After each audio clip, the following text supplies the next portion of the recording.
Hey, what's up, everybody? Welcome to the Meltdown cast. We are actually on time. 5 Crazy, o'clock. crazy stuff. All right.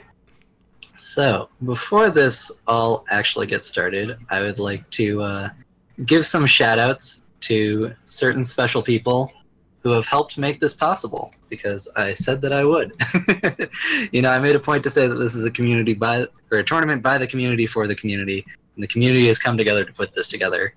And so I would like to give a thank you to our donors, to our incentive providers for the Matcherino, to our managers on the Discord, and to our guest casters. So, going down a list I got right here, I would like to give a thank you to, and I'm using people's duelist names because I figure this is the duelist. This is how we'll probably know people. So going down my list, I'd like to give a thank you to CD, Alpha Century, Good Guy Hopper, Ree 6.9, Magister Siren, Hobo Trash Can Fire, Chunky Papa, Improbable Blob, Pierced, Zeza2, Pecky, I think, Vamp Smilly, Lightning Feet, Starkly, Mezzalg, Son of Makuta, Armadillo Squared, Niclaren, Baronian, Alga, Sympathy, TM25, Silver Mist, Tactical Gamer, Naomi, Icy Fire 95, and finally, the lovely Skarzig. That's a lot of people that really helped bring this thing together. Yeah, man, we're doing this for everyone, so gotta get everybody in there. Yeah, so I mean, you were definitely one of the people at the forefront of getting the Meltdown League started, and really strongly advocating for for a long form competitive format to return to the game. So really glad that I could be here for week 1. Yeah, I mean, like you said, I've been working on this for more weeks than other people have even known about it because it was, something that had been talked about and then sort of a fever dream on a road trip, and then that sort of ended up actually coming together. And I'm actually, I'm really happy with the turnout. We've got around we had a little over 70 people sign up, and I think we had a little over 60 people complete their matches the first week. Nice. So that's nice. pretty good. Yeah, that's a very strong showing. Yeah, for a tournament scene that was, struggling to hit 15 players in a day. Mm-hmm. So, and we also came together and through generous donations, we're able to get $665 for prize support for this. So nice, making it happen. And thank you again to the community for really, pooling our resources for this prize pool. That's amazing. And it's a great incentive for these high-level players and some new faces to throw their hats in the ring and actually scrap for some dough. Or just to have fun, because there's also giveaways. Giveaways will be done once matches are over this week. You have to finish your matches to be eligible for giveaways, but that's not happening here. That's nice. Okay. Yeah. So why don't you? So first things first. What was the first match we were doing again? It was 4LW versus Riverath, I believe. Yeah. So I'll get this cooking. But I don't actually know how. Yeah, I'll get this cooking if you want to maybe give the viewers a little bit more of a rundown about the general format, and I'll start getting the match synced up. So basically what we're going to be doing right here for these casts is we're going to be showing you some number of the matches that have gone on this week. They're best 2 out of 3. Each player brings a single deck with a single general and a 10-card sideboard. And, in between games 1 and 2, they'll be able to switch up their deck using their sideboard. Game 1 will be played just with the main deck that is provided. Okay. So yeah, first match we've got Riv, an established tournament veteran, against 4LW, a person who I hadn't really heard much of, but they made a post with to get themselves some street cred, showing that they actually managed to hit S1 for some amount of time with Spinecleaver Sage. Right, yeah, I did hear about that, and I was actually really excited to see that list in action. However, didn't these matches took place prior to yeah, they had deck. to submit They had to submit their deck by the end of last Monday. However, 4LW is the only person who played Sifron this week. That is going to be really exciting to see. And they played tons and tons of matches on the ranked ladder afterwards, so I have to go digging through their match history. You see, that's what happens when somebody's like new and getting into the game. They play hundreds upon hundreds of matches. And then when they're an old fart like me, it's like, I'll make it. I'll just climb on my own time. Where? I'm not even seeing any friendlies in here.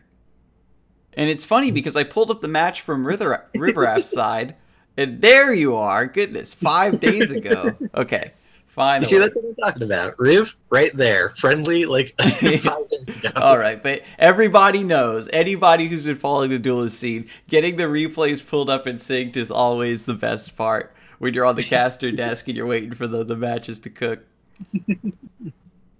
See, that's the nice thing about Meltdown Town's, quote-unquote normal structures. We got like 4 people, and so it's really easy to just banter while one of us is in the background trying to do all this stuff. All right, so I think I got it set up. We're going to get these synced. We'll hop into game here, and I'm going to be double-checking to make sure people's hands are on the right side, and I think we are good to go. The hand should fall into place here in just a moment. Just a moment. All right, so we've got Rybarath playing his signature Wanderer Ragnara. Yep. He also, like many other people in the duelist scene, has been putting in tons of work when it comes to this list. So I'm really excited to see what he will do with it, because a lot of those decks, each person has their own flavor when it comes to playing the deck and what cards they think are strong and what they want to run. Yeah, I know that Riv is coming hot off their tournament win. I think it was the Monolith Climb or something last week, so I'm guessing their list isn't actually that changed from then. Okay, so I'm just trying to fit the whole hand in here. I should just crop off the 6th card because we already know what it is. But yeah, no, nobody needs to know the 6th card in the Wanderer list. It's Wanderer. And then when it gets bounced, it's Wanderer again. So this is actually really, really interesting already. You can see the matchup beginning to shape itself. Riverath has drawn the Healing Mystic and the Azure Herald as his early drops. Typically, we've all seen it happen where you will be in the middle of a match against a Wanderer deck, and if you are the aggressor in that matchup, you're about to burn them down, and then they just, bam, Healing Mystic, Azure Herald. So he actually doesn't feel really bad about dropping these early, because Sifron isn't really known as an aggressive deck. Yeah, plus, the Wanderer list is doing exactly what it wants to do. It is establishing a board before 6 mana. You can see there he's not, trading away basically anything, because the bigger your board is, the more dominant your board is when Wanderer comes down, the bigger of an impact that, Destiny is going to make as an opening gambit, almost. Right. So. And, yeah, he can just put his minions down. He's going to force 4LW to make all the trades. So we see the... And Kron coming down means he has to clean up that token as well. So Blood of Air is actually a really, really fantastic way to deal with Kron. You kill the body, and you trade away that token. He's not going to be able to fully clear the board, but leaving a 1-2 up going into 5 mana is going to be really, really powerful here. Yeah. So it's also interesting. Dialtis is an interesting choice, I think, for a Sifron list. Vitruvian has a lot of good, meaty, mid-ranged units, and I feel like Dialtis is, a pretty overlooked one. But it's actually, doing pretty well here. Riv doesn't have good answers for it. And so, I mean, although at this point they have kind of cornered them away from their Dialtis. But, up until this point, it was looking like a pretty good board for 4LW. Yeah, I know especially with the Thunderhorn nerf, it's really opened up the 4-mana slot, and I would imagine Deal Toss or Purgatos to be particularly strong in a deck like this, because Vitruvian has great buffs. Could you imagine Purgatos with Second Wish just chasing you down? But the Deal Toss, because of the Tombstone, it has that defensive utility, and it probably comes in handy in more matchups. It's also just, it's a minion that when you remove it, it spawns another body. Both bodies are relevant. It's a little awkward here though, as it doesn't really have the reach, and Riv is just constantly pinning 4LW with Kron, and then again with Primus Shieldmaster. They've got to deal with the egg too. Wanderer is coming next turn. They've got the answer to Wanderer, but I'd say that 4LW is still struggling a little bit right here. Yeah, so let's see. He is just going to get this chunky face hit, of course. That's pretty much all he can do with that at this point. Primus Shieldmaster, as you said, is actually pretty difficult to deal with. It has basically the perfect stat line for what you want it to do. Just to tangle up your opponent for like a turn and a half. And for a Wanderer list, that's pretty much all they need. I'll say, Primus Shieldmaster is actually, I'm not going to go out here and tout Primus Shieldmaster as the next big thing, but I did a budget climb last month, and there are a lot of situations where Primus Shieldmaster just wins you games. Like, not even with Wanderer, just on its own. So, but here it is with Wanderer coming down right now, getting those juicy trades. And again, 4-7 is actually a really ridiculous stat line. The break point between 5 and 6 and 6 and 7 is absolutely enormous. And so 4LW really has to think fast. The deal toss trades into the Mithron Wanderer, but how do you get this 4-5 off of you, right? Riverwrath is just gonna keep playing threat after threat. We can actually see the Mandrake lurking in his hand, which is a fantastic tech card. Something that's often overlooked in Magmar decks, but when it comes down for 0 mana on top of their already full mana play, it's pretty hard to deal with. And the fact that in a Mithron deck it comes down as a 7-7 rather than a 6-6, that's really spooky. Yeah, can I just say, this Dialtis has put in so much work. So yeah, it's about to deal 14 damage.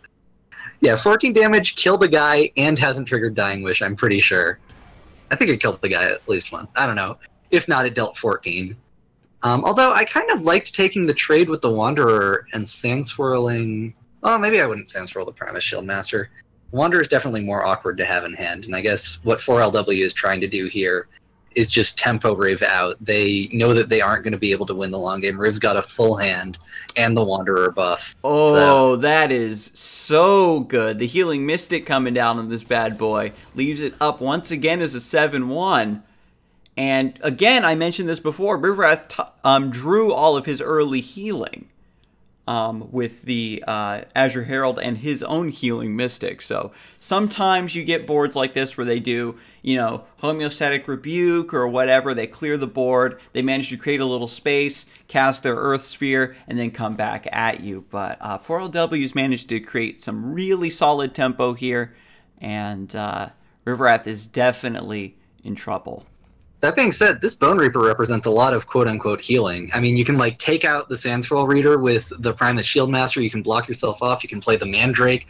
This is a huge tempo turn for Riv. Yeah, and I do like, too, he plays it here on the left side so that it continuously threatens the sand tile there. Mm-hmm. And this is where, maybe keeping the Sandscroll Reader back might have benefited 4LW a little bit, but I don't actually know if I disagree with 4LW's play, because they really did. You can see how much they needed to get that tempo damage in right here, where all of a sudden Riv has 11 points of damage in their face, and also a incredibly blocked off little board, little corner of the board. And so this is, all of a sudden we thought that 4LW had such massive tempo, and now again, what I mentioned comes to pass. The Bone Reaper comes down, and then he's like, haha, my turn isn't just entirely defensive. I get to throw down a 0 mana 7-7 right next to you. And now, with the threat of Progenitor next turn, he might bring this back.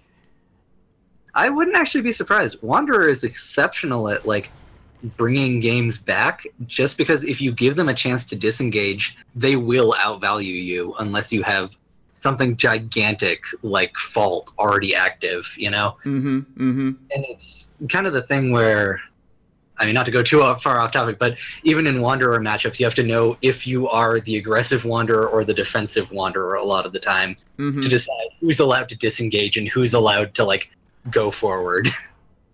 Yeah, there's definitely, when it comes down to, like, Wanderer, especially in the mirror, there's so much you have to, like, because the deck is so open, you have to consider the core faction matchup and your opponent's personal tastes, because every single Mithron player has their own take on the deck where they'll weight it to be more aggressive, more late game oriented. We've seen a couple permutations that are more combo oriented. And that sounds like madness talking, but they pull it off. So this is interesting with Riv choosing to go for the Progenitor over the Ragebinder, really waiting for that, like, healing proc off of another Golem. But I mean, I guess you do also get 3, or you get 2 extra eggs, and that's pretty huge because it's going to be another 7/7 Mandrake and a 3/4. Maybe I'm being too greedy and thinking that he should wait and just drop the Ragebinder instead of a 6/5 and, like, you know, a million power next turn. Yeah, and honestly, 4LW's only out at this point is probably Star's Fury, and that's a card that can get some pretty disgusting blowouts, but not a lot of people run it. I'm not even sure if Star's Fury would be enough here. I mean, there really isn't a good answer for the Mandrake itself, like the 7/7 body and the 6/5 body. Like, you know, because the Star's Fury would have to be going into those eggs probably, and so then you'd just be left getting, like, beaten down by these, like, giant statted lizards. So I don't even know if Star's Fury would be enough here. I think that you'd need, like, Flameblood Warlock,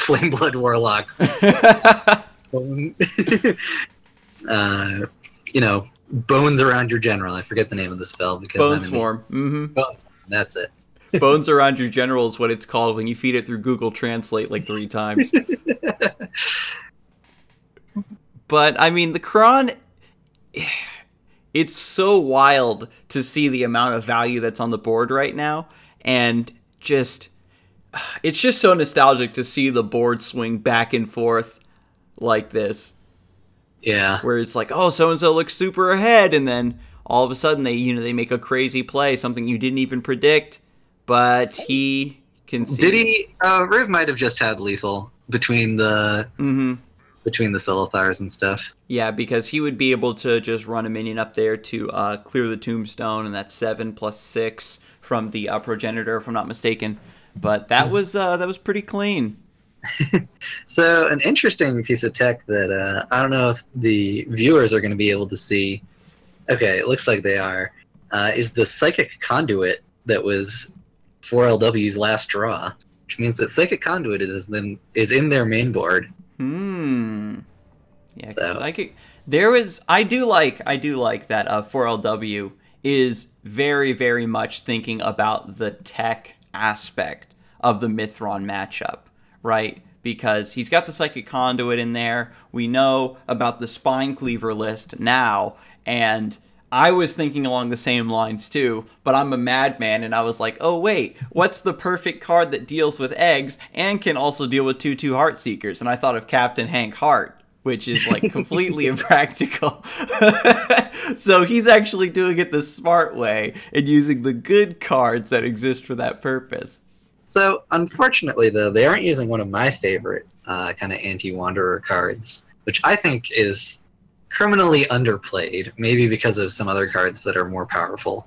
But 5th Canopic is a good card, I will go on the record as saying, and have gone on.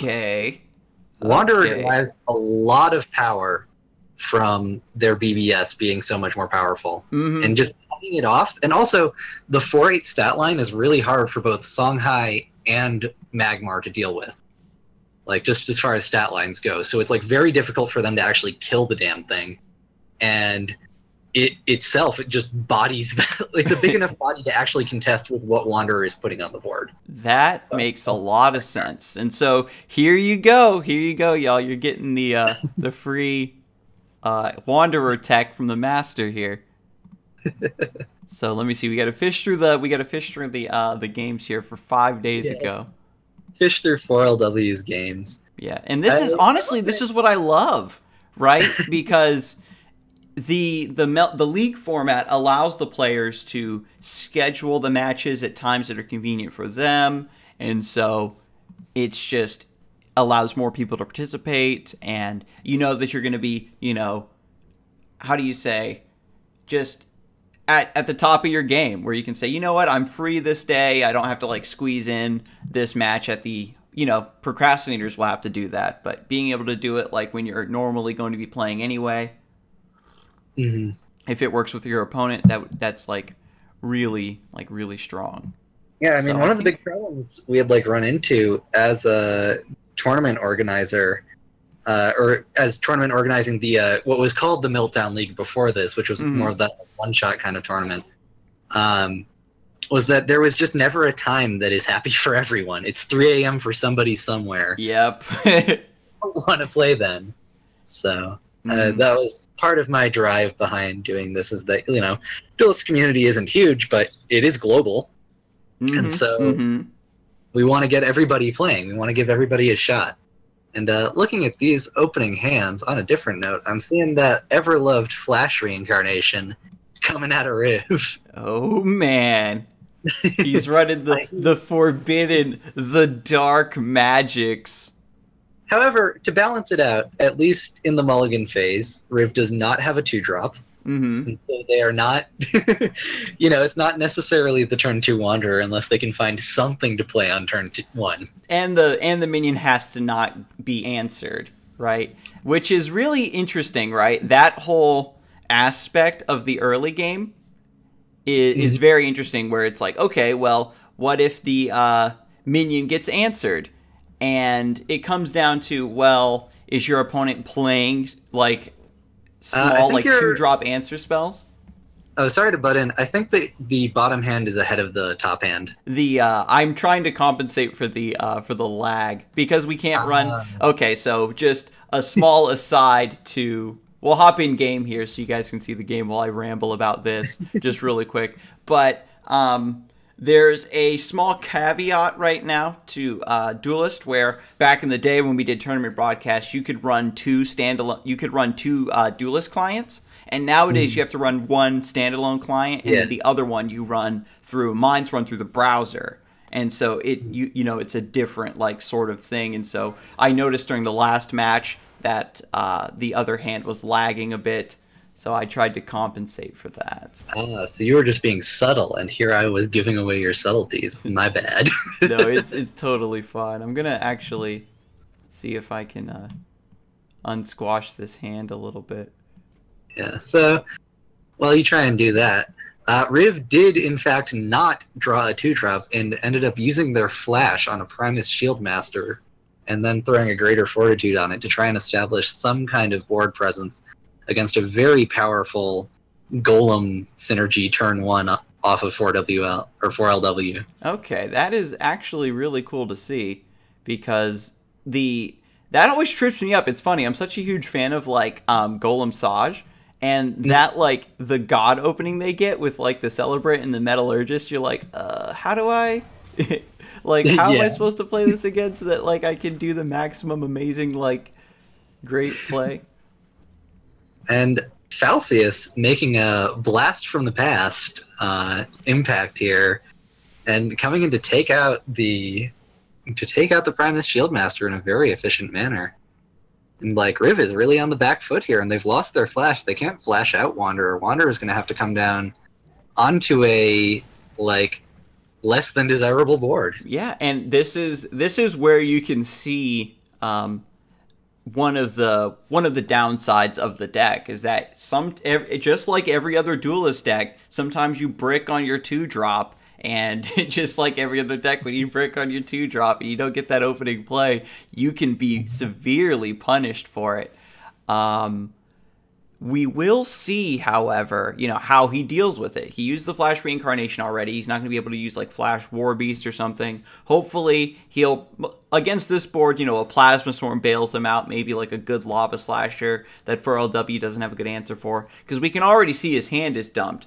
4LW is just throwing the bodies down, trying to create that pressure. He's getting his first wishes here to get that card draw. Hopefully a Dream Shaper or something will come through for him later on down the road. nice positioning on the Kron. 4LW positioned the Kron in a place where the Ripper is going to have to run twice to get to it, which puts them into this like big golem field. There's only one spot the Ripper can go to actually clear the Kron. So very nice positioning. And they technically lined it up so that they could replace it into that one slot as well, in which case Riv would have to actually answer the Kron on their own. Although Riv choosing not to answer the Kron. Riv is just trading off with the Falcius and playing their own Kron to answer Kron. Okay, I actually really respect this, right? Because you can see here, oh, and he gets the Rush Prisoner. So yeah, this counter positioning from Riverath forces 4LW to punch with his Kron and then potentially trade in another one of these small bodies in order to clear. And yeah, but it's really not that like detrimental to them because they're going to get 2 prisoners off their Kron to Riv's 1, and they're going to keep their Kron alive. And we can almost count the Ripper like a prisoner, I'd say. So they're about even because the Metallurgist is in the back. And so it's not going to be doing anything too impressive anytime soon. It's only good if he top decks more golems and can make use of that cost reduction. But who needs more golems when you can just have more Krons? Yeah, the First Wish is super clutch there. The 4/5 stat line syncing up perfectly. Mm-hmm. And then, yeah, no, there's going to be... I don't think there is many worlds in which Riv wins this game. I mean, I guess actually all they really need is a nice Rebuke. But Rebuke is one of the only cards. Yeah, they're lining it up so Paragon isn't going to do basically anything. 4LW is using very good provoke skills here. I am, as a Bond player for the longest time, I have a soft spot in my heart for people who provoke well. And provoking on corners and blocking it off so they can't dispel or get, like, kind of... They have to reach around, And how do you feel about the movement here on the Rush Prisoner? I thought that he might have moved it upward so that he could deal with an egg a bit easier or something else because Riverath, if he doesn't clear, he has to play everything on the top row. So perhaps he's using this as just another, like, summoning point? Yeah, I think what it was trying to do was kind of, make a Mecanter a little bit worse. Oh, he read the Mecanter so it couldn't go face there. Yeah, it couldn't go face. It couldn't kill the Metallurgist as well. Like... It was forced to, and now there's still a Kron on board. And I'm sorry to interrupt. I haven't been clocking 4LW's deck properly. Have we seen any grapnel paradigms? I have not seen a grapnel paradigm this entire time. That was one of the reasons I thought he was running Siphoron, because I was like, oh man, you can take a Ripper Egg or a Heartseeker, but I think he's just going for that pure power.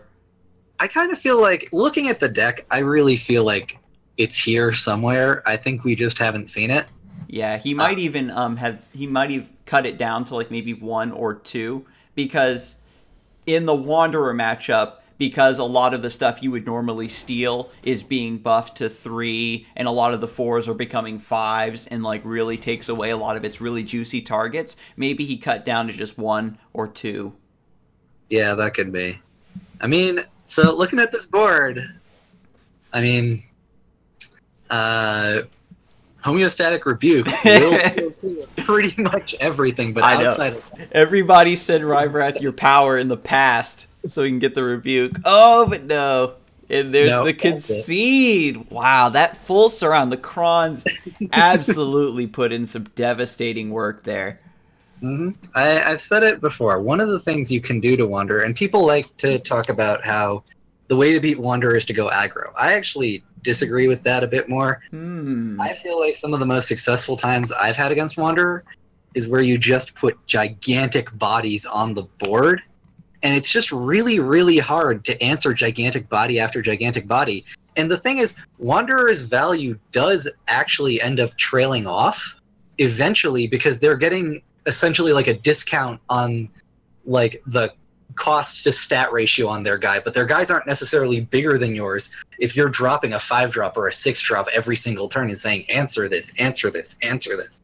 That does make sense. If you're forcing them to trade, then they aren't getting the value that they want. It's when their board is so much bigger than yours that they can ignore what you're doing and just push for the lethal.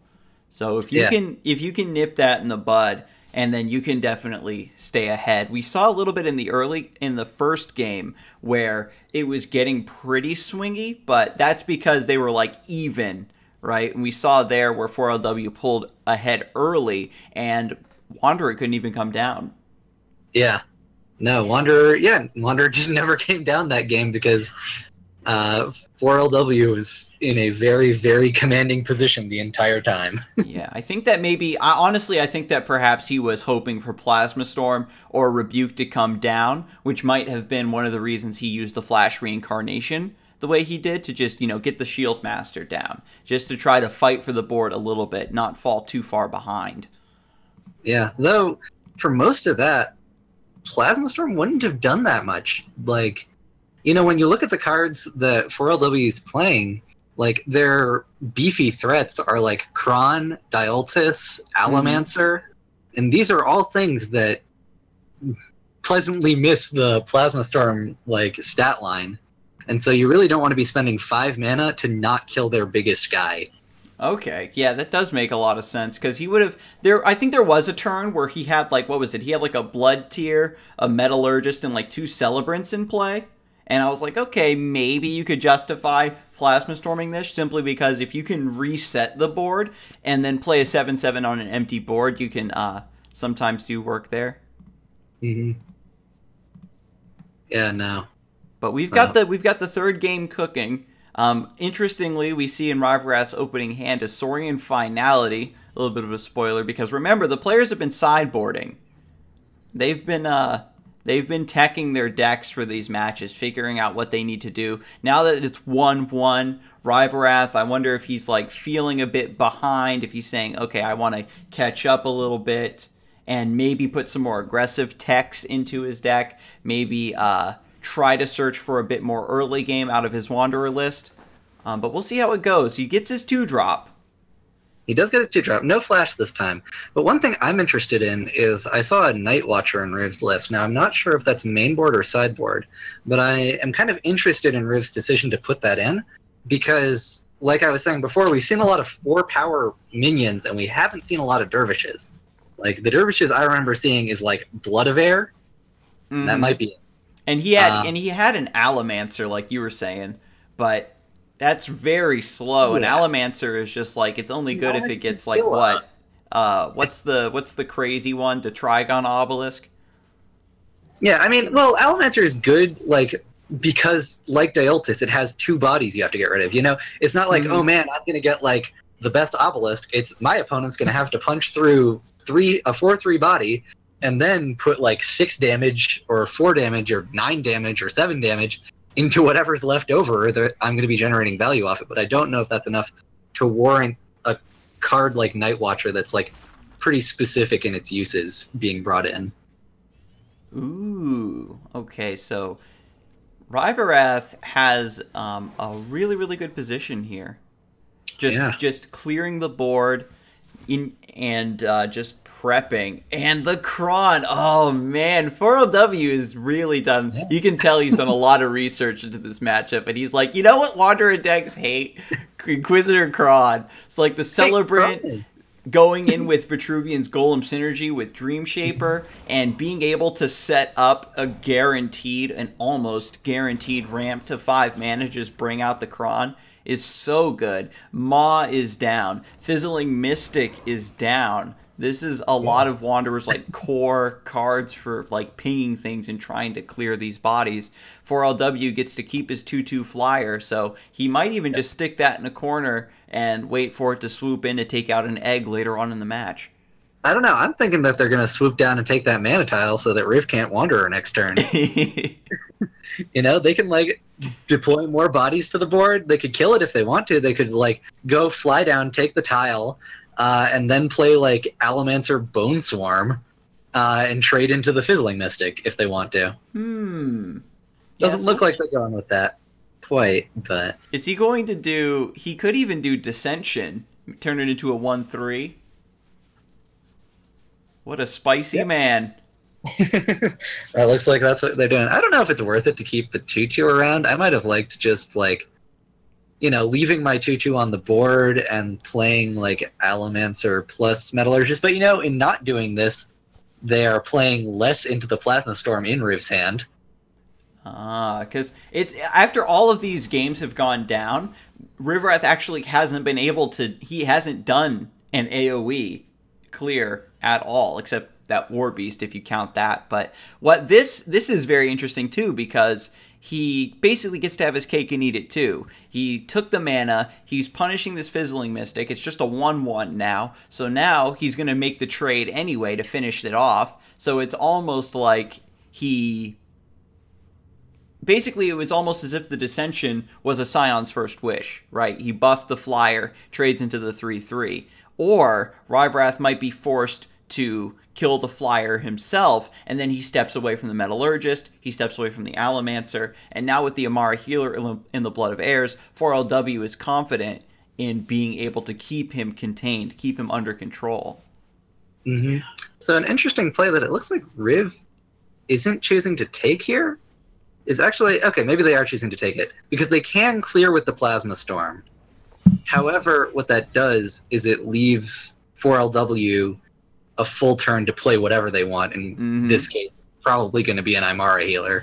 I hear those are okay. Oh, they're not going with the Plasma Storm. They're leaving all these guys up. I'm surprised. Is so, like, that's what I'm saying. Like, the deck, because it is so open-ended, like, there's always some kind of different line that you can take. And it's very hard to say, like, which one would be correct. It's like he's setting up the Celebrant to get a body on board so that he has something on board for the Wanderer turn. He's leaving the flyer up. Like, what is going on here? He knows that flyer is just going to take the mana tile. Hang on, I'm going to hover over it. The flyer is called the Drudging Servant, but well, you're right that flyer could take out an egg if you want, or if it wanted to. It did manage to survive that turn. I don't know. I'm just very impressed by just the different layers of play that you can do. Like, I do not doubt for a second that Riv knew pretty much exactly why they did everything they did, but I don't necessarily know why they did what they did. Right. And was there, because he punched the Allomancer so that he could natural select the Obelisk. That's why he didn't punch the 2/1. But now Amara Healer coming down makes this very, very interesting. Because it's a decently sized body that requires a specific answer. That's it. And that's it. He was probably hoping he wouldn't have it. That's all I could say. He probably was like, he's probably running Amara Healer, but if he doesn't have it, then I can come back. And sometimes you can see like lines of play like that where it's like, if they don't have it, then I can come back. Where you play everything in your hand into a Mechantor War Beast or a Plasma Storm because it's the only line that you can see bringing yourself back into the game. Yeah. I'd love to hear from 4LW. Well, actually, I have their list. I could check if it has grapnels. But if it doesn't have grapnel, I'd love to hear their reasoning for running Siphoron over Xerix in that list with only the Psychic Conduit for synergy. Like, maybe they just thought that it was... Yeah, because, I mean, I guess at the end of the day, if you have Dissension, I guess you could stop a Heartseeker for a turn as well, and if you're going up against a lot of Wanderer Riva. I don't know. I'm too curious. I'm going to check while you find the who are the next competitors? So the next matchup is going to be between Death's Advocate and, I think I'm pronouncing this right, Ulbod? L-B-O-D-D. Elbod? Okay. Elbod. Something along those lines. All right, let me go. Cool. Yeah, so he'll look at the list. I'm going to be pulling up the next matchup, and I'm going to try. Oh, are you going to try? I was gonna try to just like ramble while I'm looking for this matchup. Yeah, no, I was also going to put a disclaimer here that it's okay that I'm looking up this list because lists will be released tomorrow, and 4LW has already completed all of their games, so I'm not giving any info to a last-minute opponent. Okay. That's actually something I hadn't considered, so thank you for that. So there is no grapnels in the main board or the sideboard of 4LW's Siphoron list. The only synergistic card is Psychic Conduit, which is a 3 of. I gotta say that I respect it. Like I said, we were trying to figure out whether or not it would be in there or not, but I think that because Grapnel Paradigm is almost always played in combination with Dissension, it's basically a 7-drop, and he probably thinks that's just too slow. That could be. I mean, looking at this list, there's 3 Alamancer, there's 3 Dialtis, there's 3 Kron, there's 3 Aymara Healer. Like, this list looks like it's trying to keep its hand full with golems, with, like, Dream Shaper synergy, because that card's just busted. And then just kind of, like, drop mid-range threat, 2-drop, mid-range threat, 2-drop, mid-range threat, 2-drop, Blood of Air, 2-drop. Like, over and over, and just, like, tempo them out. And it worked there, because Vitruvian does have some really, really devastating units that are difficult for the opponent to deal with. And we even saw 4LW like go down to 1 card in hand, 2 cards in hand, like several times, and was always able to just bring it back with just the Dream Shapers and the Scion's First Wish. And that feels a little bit too little draw for such an aggressively oriented game plan. But I guess he's making it work, because if you get a lot of value out of your Krons and stuff, you know, then you don't need to have a bunch of cards. You can expend your hand, have Kron buy you time to refill, and then keep going from there. Or you don't even need to refill. It's like, if I'm playing a 4-mana or a 5-mana card, just 1 card a turn, I'm fine sitting at 2 or 3 cards in hand, because I'm still using my mana. Like, and you're still able to replace, so my mana, it'll be fine. I think that's sort of what they're doing. The other really cool thing that I think that their deck does really well is, I think this is one of the best Aymara Healer decks that I've seen in a long time. And to kind of ramble on this, if you need more time, I don't know. I've got the matchup cooking, but I want to hear what you think about Aymara Healer. So my thought on Aymara Healer is that people are constantly kind of ranting on it for being, you know, oh, they just answer it and you lose. But the entirety of 4LW's curve up until that point is cards that are sticky and hard to answer. Kron, multiple bodies. Alamancer, multiple bodies. Dialtis, multiple bodies. And, like, you know, the stuff that you'd be using to answer Aymara is getting used up against those things. And so when Aymara drops, like we saw with Riv, it's just, you know, you're out of answers. You've used your answers on other things, or you've been just beaten down by these really hefty mid-range creatures or minions. So, like... Yeah, and we even saw there, if you have an answer for the Aymara Healer that's not a Dispeller or Transform, then you're taking 5 damage anyway. And yeah. So, yeah, definitely really works out. Really glad that you brought up that point, because Aymara Healer is amazing when you're even or ahead. But that's the problem that everybody hates, is it's bad when it's behind. When you're behind, it's like, then don't be behind. And with that all being said, we can hop into this next match. Again, it's Death's Advocate versus Elbod. Oh, wait. It's cool. We got this. In-game. Well, you say it's cool, we got this. I'm going to get a final word on the Aymara thing. Yep. It's not even necessarily bad when you're behind. It's bad when they have an answer.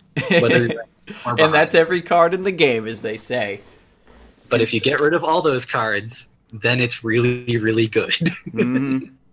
All right, back to this. Yeah, so to get in here, we see Death's Advocate running a pretty standard Voth list. So he's got the Flash Reincarnations.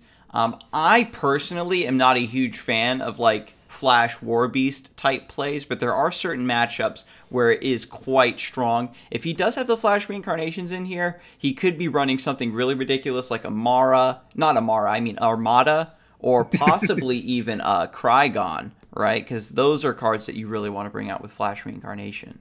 The other thing that they might be running is Tectonic Spikes out of Vath with, like, Flash Reincarnation, Fortitude, Mecantor, because Flash Mecantor Fortitude is like a really, really powerful play.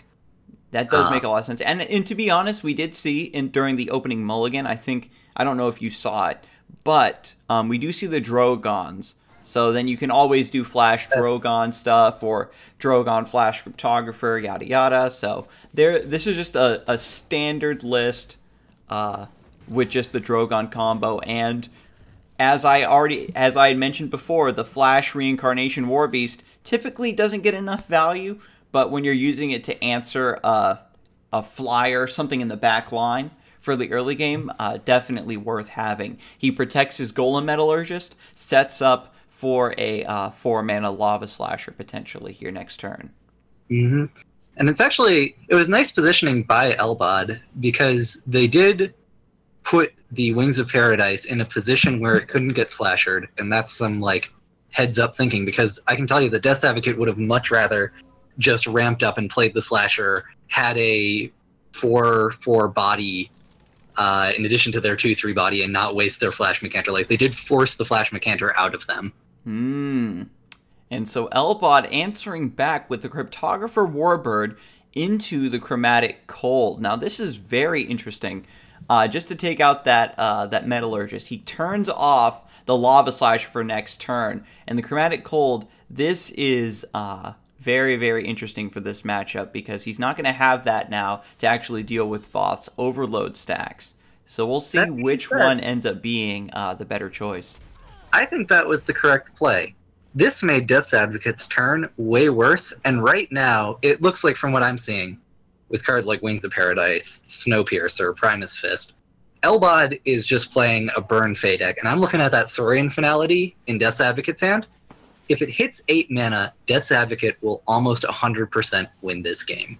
And so what they did was they forced Death Advocate to make another suboptimal play, or have a suboptimal turn where they weren't able to play their Lava Slasher, and Death Advocate had to just BBS, and they decided to punch, but, like, you know, they really didn't do anything on their turn. So by deciding to use that Chromatic Cold and getting rid of that 2/1, Elbod basically bought themselves another turn, and their time is really, really critical based on the decks that are being played right here. Yep, and so going into 5 mana, Elbod comes through. He's got Primus Fist, Snowpiercer to do a hell of a lot of damage this turn. And do you probably keep the Hailstone in this matchup, or the Hearth Sister? I think you just keep both. I mean, you know, you're just tempoing. I suppose it depends on what he has in the list. Like, if he's got, like, more Snowpiercers or something wild like an Avalanche or something that maybe he wants to limp over the finish line with. I don't know. I like both of these, because both of these help just get rid of whatever Death's Advocate is going to be body blocking with. Actually, I think I do take away the Hearth Sister, because right now I just want to punch that lizard in the face over and over, once again, before that 8 mana gets hit. Because that 10 life is worth, like, 3 or 4 cards. Like, let's be honest. Because the heal and, like, just combined with all of the other... That was one of the interesting things, too, right? When Saurian Finality was released at 7 mana, because all of the different abilities it has are so, like, multiplicative. Is that a word? Of, like, they play so much into one another, it was hard to value each individual ability. How much mana should this be worth on the card? But Elbod is doing it. He's got him all the way down to 5 HP. There's nothing currently in Death's Advocate's hand that does anything. And then he replaces it to the 3rd Rebuke. Oh no! He found the Magmar weakness. It's like, Magmar doesn't matter if you don't have a board for them to answer, because that's the secret. Magmar punishes you for trying to establish a board, and so he's just like, well, I've got the Hailstone Prison, and I've got the 5 damage here. Last charge of the Snowpiercer. Elbod is going to take this with a cheeky aggro Fey victory. That was a beautifully played tempo Fey game. Like, that was how people need to play tempo Fey if they want to win. You can look at their hand. There are, like, 2 cards left there. Their hand started out large. They made big tempo swings early, and were just able to use, like, almost all the resources they had to punch Vath to death before they got to the critical mass turns where they would really be able to start, like, building stuff up. And like you said, they punished the Vath deck for running a lot of minion removal. Like, that Snowpiercer was huge. Right. Don't mind it. It's a Snowpiercer, 3-mana. yeah, Snowpiercer, very underrated card. Like it has a lot. It actually has a lot of damage built into it for the mana cost. It's just because it's a vanilla artifact, so typically that's why you don't see a lot of those being run. Snowpiercer is a card that requires some finesse to play, though, because what it wants to do generally, because Vanar lacks healing, is it wants to be a tempo tool. It wants to be going into the enemy's general's face, which means you need to say, I'm going to be able to hit you with my general 3 times. If you can do that, it's a 3 mana better than a spiral technique, or like in terms of damage output. Right. But that requires you to be playing well enough to actually be able to do that. So I think that also kind of goes into it, is that aggro Fae is not the easiest deck to play. Right. There is definitely a lot of heads up decision making, because slowing down the Lava Slasher was like just incredibly important there as well. And so with all those praises being said of Elbod's play, we'll see if he can repeat that here in game 2. Death's Advocate with, once again, the Metallurgist opening, and Elbod coming down with, probably Flameblood? Things are not looking nearly as good, because remember how I said Saurian's Finale counters like 4 cards worth of value? Earthsphere pretty much does that. Maybe we'll say 3, but for half the mana. So that's really a key card for this matchup. And that Ragebinder gaining back that life off that Flameblood, that's another card. Right. Like, doesn't come back from this. Yeah, and it's interesting, too, because in the last match, we saw Elbod prioritize taking down the Metallurgist, and instead of doing the Hearth Sister Blood Tier turn, which I was expecting to take out the Metallurgist, he goes for a more aggressive line. Where it's just Flame Blood, get some bodies on board. He's trying to like gobble up the mana and just put through the repeat performance, because he has the Snowpiercer in hand. Elbod knows that is going to be very, very key in this matchup. Yeah, I think I would have preferred what you were bringing up with the Hearth Sister Metallurgist, because once again, you just need to win. You need to make big tempo plays, force them on the back foot. Like you'd have a 3-2, you'd have a 2-1, you'd kill their one guy. They'd have to play a Ragebinder and trade into one of your guys. Like you would have a body on the board at the start of this turn.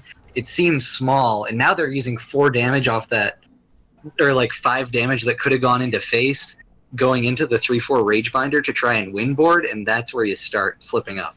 Yep. Also, props to the Advocate for playing around Glacial Fissure, which is not existent in the hand, but is very existent in the archetype. Because playing it on curve again in these early turns is just like so devastating, because you naturally, as you take the top mana, the bottom mana, you're going to be standing on those for like 1 or 2 turns, and it really depends on what your opponent's doing. Yeah. Also, Death's Advocate has almost lethal here. Possibly lethal next turn. They've got Crypto, Flash, Drogon, and I guess BBS isn't up. Now they got 2 Drogons. But you know that's 7 mana I think they need, and 7 mana they can get if they take both tiles next turn to do Crypto. Or no, they don't even need 7. They need 5. They literally can just do Crypto, Flash, Drogon if they would like next turn. And that's what? That's 5 times, that's 10, 11, 12 damage. That's really spooky. Elbod can do a little bit of counter movement here, just to step to that down diagonal, hold that mana tile. And there's a smart 8 damage. That's pretty impressive. But imagine if he had gotten that that first hit with the Snowpiercer, he'd be down lower. Played the Concealing Shroud here, actually, to preserve the ticks on their Snowpiercers, and also like force Death's Advocate into another turn where their cards just wouldn't really do much. I mean, I guess they have a Earth Sphere, so it would actually do much, but I don't know. Yeah, so decides to go for the Warbird, pushing a little bit more damage there. We can see the Cryptographer. Maybe that's what he wants to do, is bait the Cryptographer down to break the Snowpiercer rather than have it take that mana. maybe, but this is just terrible now because they really needed that damage off of the Snowpiercer. Like, now Death's Advocate has, like, I don't know, 20-something damage next turn, and they know Elbot is going to be trying to make their way towards them. Mm-hmm. And this is, again, we saw in the first game where Faye can really put you on the back foot and punish you for running, like, removals and trying to play, like, a more reactive game. But it's just like, when they're chasing you down, you know, that's where the strength of Tempo Faye comes out, where you're on the back foot, you're only playing, like, one big thing to try to protect yourself with, and they just, like, put you in that spiral. And when Tempo Faye or any aggressive Vanart deck is forced to go up against a deck with a lot of healing or more burst, that's when it becomes very, very tricky, because Vanart lacks a little bit in both those departments. Yeah, the other thing is that since this is post-board now, Death's Advocate has been able to board out probably all of those Rebukes and Plasma Storms to bring in... I mean, basically anything is better than that, but I gotta imagine they have anti-aggro tech. You know, Magmar has a lot of tools it can use to fit the situation. People have said too much at times. Too many tools at times, but, you know. Yeah, and in a Death's Advocate, I'm sure, was very, very happy to hear about the sideboard for this tournament, because that's another layer of strategy that some players like, some players don't. But again, it allows you to being able to tweak your deck for, like, really awful matchups, so you don't just lose free. Is great for duelists as a whole. Mm-hmm. Now I wonder. So Elbot hasn't seen Drogons come out yet. You might be able to assume they're there, but how much are they going to play around Drogon? Because they could, like, Frostfire and then go face. They could use themselves. Actually, I like disengaging here and just trying... Well, I don't know. Because they can have Saurian's Finality and stuff. Like, just disengaging might not be enough, because if they Saurian's Finality once, I mean, that's 5 turns you're saying you're going to be able to BBS before they walk over to you. So I don't know. But for here, I don't hate it. It might be the only way they can win if they correctly assume that Drogon is going to be coming into play. And the Crystal Cloaker is rather nice, because it does survive Plasma Storm and the like. It'll be weak to Natural Selection or Rebuke here, but just threatening that another 4 damage that he has to figure out what to do is really nice. Yeah, it really sucks for Elbod, though. I mean, they've been trying their hardest, but there's the Finality coming down next turn. And this is the other weakness of Vanart, is just the lack of card draw. Yeah, although interesting pick by them. Primus Shieldmaster and Aggro Fae. Probably sideboard, but still. But like I said, if their plan is to not draw cards and instead BBS them to death, they're going to be stunned a turn, and they're going to have to do that for, I don't know, what, 10 turns? 10 turns of BBS? I think right now. This is like not a bad play. I don't fault them for their play, but I think that they are going to lose this game. Yeah, with the Saurian Finality, that's a lot of value to overcome with a deck that basically wants to spend, like, basically right when you're starting to run out of cards is when the game should be just about over. And so the ability of Saurian Finality to just come through and just reset the game, essentially, is going to be backbreaking for a list like this. Yeah, and I mean, they do actually have a Wings of Paradise. BBS is up both turns, 4 damage coming in off the Cloaker. And if Vath wants to hit Faye right now, it is an extra 5 damage. So, you know, this game isn't actually necessarily over, even with the Finality. Also, interestingly, out of Death's Advocate is Adjudicator. That's not super common. Yeah, so to put that in the sideboard does really, really speak to the amount of options that Death's Advocate is covering, because Adjudicator in Magmar was pioneered for just, like, you can use it in a heavy removal list. This list is also going to want to accelerate its healing, its Saurian Finality, its Earth Spheres. So it does slot in quite well, even though he did take out most of the removal, as you as you had suggested. We see one Plasma Storm coming through, deals with the Wings of Paradise nicely. My guess is actually that the Adjudicators were main board and just didn't end up coming out because, they body block. They do make Sorane's Finality cost 7, which honestly might be a big reason as to why they're in there. Mm-hmm. So I don't think they're a sideboard card necessarily, but they're definitely an interesting card to see. Also, Death's Advocate only moved forward 1. They don't want to get in range of Fae. They are still kind of testing the waters here to see if things are safe. These Shield Masters are pretty beefy. Like, 3/6 isn't anything to shake a finger at. Yeah, and then if Death's Advocate is forced to swing through it, just that the potential for Elbod to swoop in if he has something like, I don't know, a Silhouette Tracer or something wild like that to just come in, get the last hit off the Snowpiercer. Mm-hmm. Although I do think it was a misplay of Elbod to not run away there. They had a chance to disengage. Like, Death's Advocate is down 1 Sorane's Finality. I don't think your game plan should have been to, hit them because they've got 5 cards in hand. Of course, they'll be able to, throw some bodies down. Mm.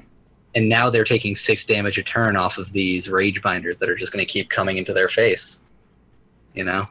Yeah, so not taking the opportunity to get some extra distance there. Elbod, it's maybe you just you're seeing red, you get sucked into that really aggressive line of play, and you don't think to just back off and lame it out with the Warbird. And so here we go, Blazehound drawing the Wings of Paradise. He plays another, so as long as there's no I was just gonna say no War Beast, but here it comes to punish that bird again, and then the Snowpiercer goes down. So Elbod's win condition has definitely been very effectively shut down. And we can see, even if he had been backed off 2 more spaces with the Wings of Paradise in the corner, it wouldn't have been far away enough to play around that War Beast. Yeah, well, it actually would have been far enough. It could have been far away enough to play around the War Beast because of also the Blazehound being able to body block. However, the fact that Death's Advocate could flash Drogon and play the War Beast off of that would still make it within range. That is, oh my god, that is really, really spicy, actually. Where you're trying to, body block the War Beast to minimize the damage, and they just daisy chain and dunk you anyway. Yeah. But at any rate, it was very well played by Elbod. I think he did the best with what he had. And then maybe that Concealing Shroud play was a bit weird. But other than that, we can see the potential of this deck to just beat down even a mid-range Voth. I mean, Elbod over the course of that game was playing an aggro deck, and they dealt 20 plus 10 plus 8, so that's 38 damage to the enemy general, and they didn't die. So I feel like that is more of a matchup-related thing, and that Death's Advocate was bringing, rather than the play that Elbod was dishing out. At the very, it's not to say they played that exactly perfectly, but they were able to perform what their deck wanted to do, but what their deck wanted to do didn't quite line up with how to beat the opponent's deck. That's a good summation of the match, because Magmar's got a lot of healing. And we'll be going to Game 3. The matchup is now 1-1. And I'm going to get these pulled up and start cooking. Yeah. Taking a peek at starting hands, though. I'm seeing 2 Plasma Storms in Death's Advocate's opening hand. So they definitely didn't side all their board wipes out. Yeah, the Plasma Storms are just really, really good against this deck. Over the last couple games, he's gotten a good read of the spread of the minions for the deck. With, Wings of Paradise, Primus Fist, Plasma Storm is devastating against this particular list. Van Art always supplements its game plans with really good neutral minions most of the time. And a lot of those minions in the aggressive slot do have pretty low stats because they are neutral minions, which are naturally understated. And that just puts Plasma Storm right on the map. And I wonder which is the better of the 2 Magmar mass removals, though, because Homeostatic Rebuke also deals with Blazehound and also deals with a Frostfire buffed, and I think we did see a Frostfire last game. Yeah. I believe. I'm not 100% sure. We saw it in their hand. I don't remember if they played it. But, you know, it deals with frost-fired things much better. It deals with crystal cloakers that have gone over to the other side. And it also deals with all the cards we were mentioning before. So maybe that might have been a slightly better one, but on the other hand, it does hurt your own guys. So kind of depends on how you feel. Yeah, that is... You could probably, like, argue back and forth all day about should you be running Rebuke or Plasma Storm. And I suppose when you're running the Adjudicators, there's very little... It like, shortens the gap between those two removals. And, oh, he is still running both. Oh, okay, so they're just still running all of the board So maybe it's like 2 Plasma, 1 Rebuke or something like that? I don't know. Or maybe they're just going whole ham and going, like, 3 Plasma, 3 Rebuke. I think you're going to play more minions than Snowpiercers and Hailstone Prisons this game. Yeah, because that's something you have to watch out for too. Is sometimes you just get a really bad beat, and you can't let that like bait you into making a ton of edits into your deck on the sideboard and actually making the matchup worse when it was just like pretty decent. And you just got unlucky. Yeah. No, I mean. Well, honestly, the Best Advocate is like the only reason I need these removals is for Wings of Paradise for the most part, because that's 5 damage you can't play around. Yeah, Lava Slasher can clean up most things, but Wings are generally pretty hard. It's also, I mean, I guess they haven't really had a good time to play the Adjudicator, but they're really not trying to let Elbod build up any sort of board. You know, they're just like taking out the minions right as they come down. They're not trying to get greedy and go for like some big fancy, like, you know, kill 8 minions with Rebuke play. Which I think is going to be beneficial to them in the long run of this match, because I think waiting to do that kind of greedy stuff against an aggressive deck ends up making all your guys dead. Yeah. Or making your life dead. Their guys are dead because they go into your face, but you know. No, I gotta do my fancy live editing here. I prepared for this eventuality. It's true, Skarsgård did. Oh god, the OBS play nice. It's like resetting the size of the windows. Oh rip. Well, to speak on the matches, you're trying to fix that. I think we're going to be seeing that adjudicated soon because Death's Advocate has just drawn the Saurian Finality, and you know, 1 Saurian at 7. Basically, they're just unnerfing Saurian Finality and Homeostatic Rebuke with Adjudicator, which is, you know, some have said is broken, and some have said is the most powerful deck the Duelist has ever seen. I'm not quite in that camp, but it was a very powerful archetype. Yeah, if they could... or a combination of Magmar cards. Yeah. More than an archetype. But at any rate, at the very least, we can see the hand. It's pretty squished. We'll have to do some R&D on Duelist hand overlay technology. But that's it. But for now, we can at least see the hands. All right, and here it is. Here's the Adjudicator into the Rebuke, into the BBS, into the I'm going to gain 10 life, so I need to take 10 damage. Smash you in the face. Yeah, that's the other thing too, is how like having that Saurian Finality, just knowing that you have that like safety net to fall into, you can just suddenly go aggro and just like get it all back. And I mean, if they draw into like a Cryptographer or something, they could just go BBS Drogon Crypto or Flash Drogon Crypto BBS. And that's what? 4 goes to 8, 9, 18 damage to face? Yep. If they wanted to put their opponent to 1, which might still be incorrect. It might still be correct. It's 10 because you're not killing them. Yeah, because then, you know, suddenly they've got like Concealing Shroud, and then all they need is Snowpiercer, Cryptographer, a couple more Warbirds. An interesting card we haven't seen really in this list you might expect to be there is maybe Bloodbound Mentor. But I would say it gets edged out just by Blazehound to get that extra card draw, because you don't care about necessarily recycling Warbirds, or you actually need the stuff that's in your deck.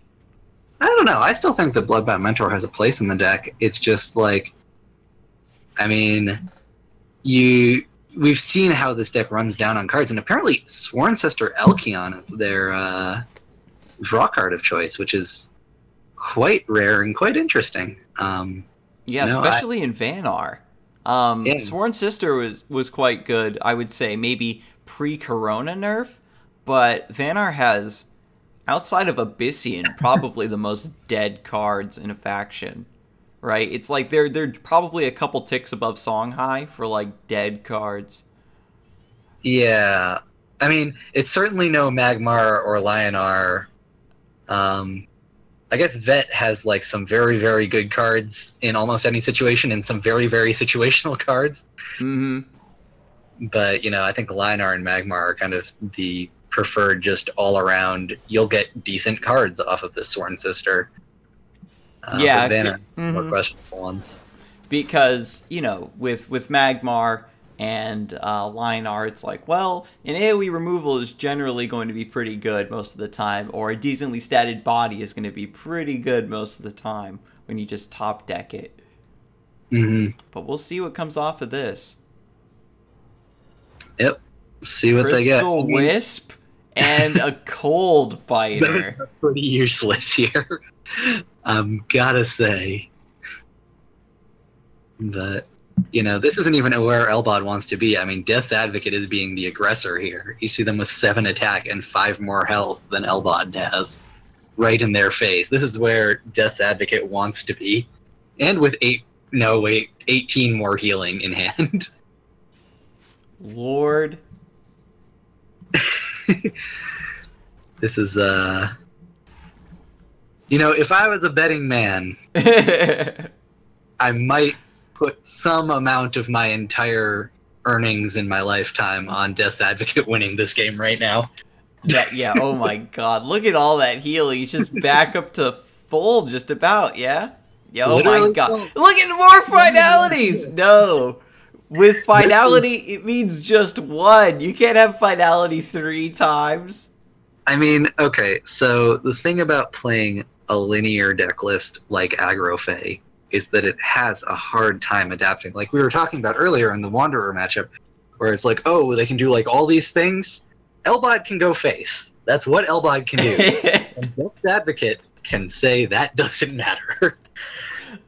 Because no matter how much damage the cards in your hand do, with 2 of them, I can well outpace all of it. Has there ever been a deck with enough damage output to overcome this amount of healing? I mean, there's like 25-0 decks, so there are some.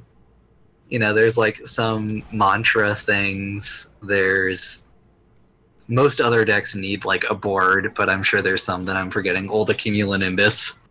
Oh yeah. Actually 25-0 with no board.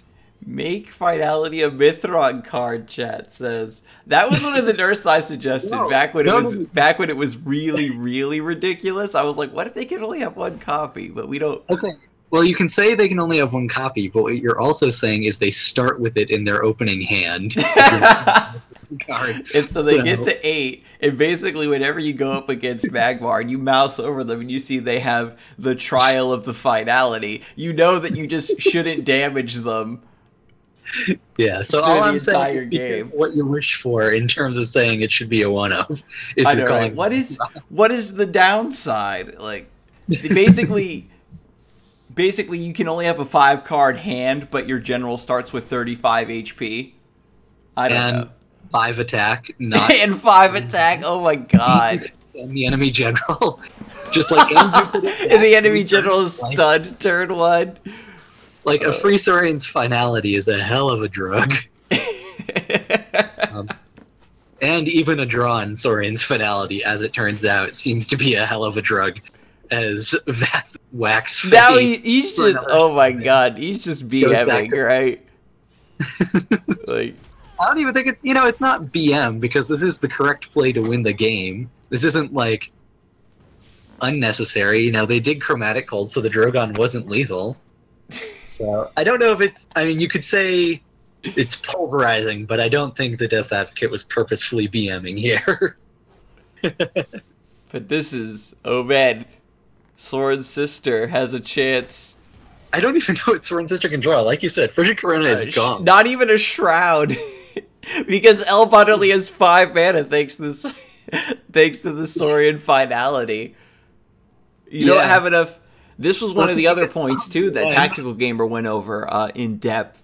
That when the finality comes down and it resets you to 4 mana, it just chokes, it strangles all of your ability to, like, try to finish the game or take back the tempo. But he's just going to Drogon for a nice 12 damage here. Yeah. No, I'm still at 25. You're only at 5 mana. I know it's boss Voth.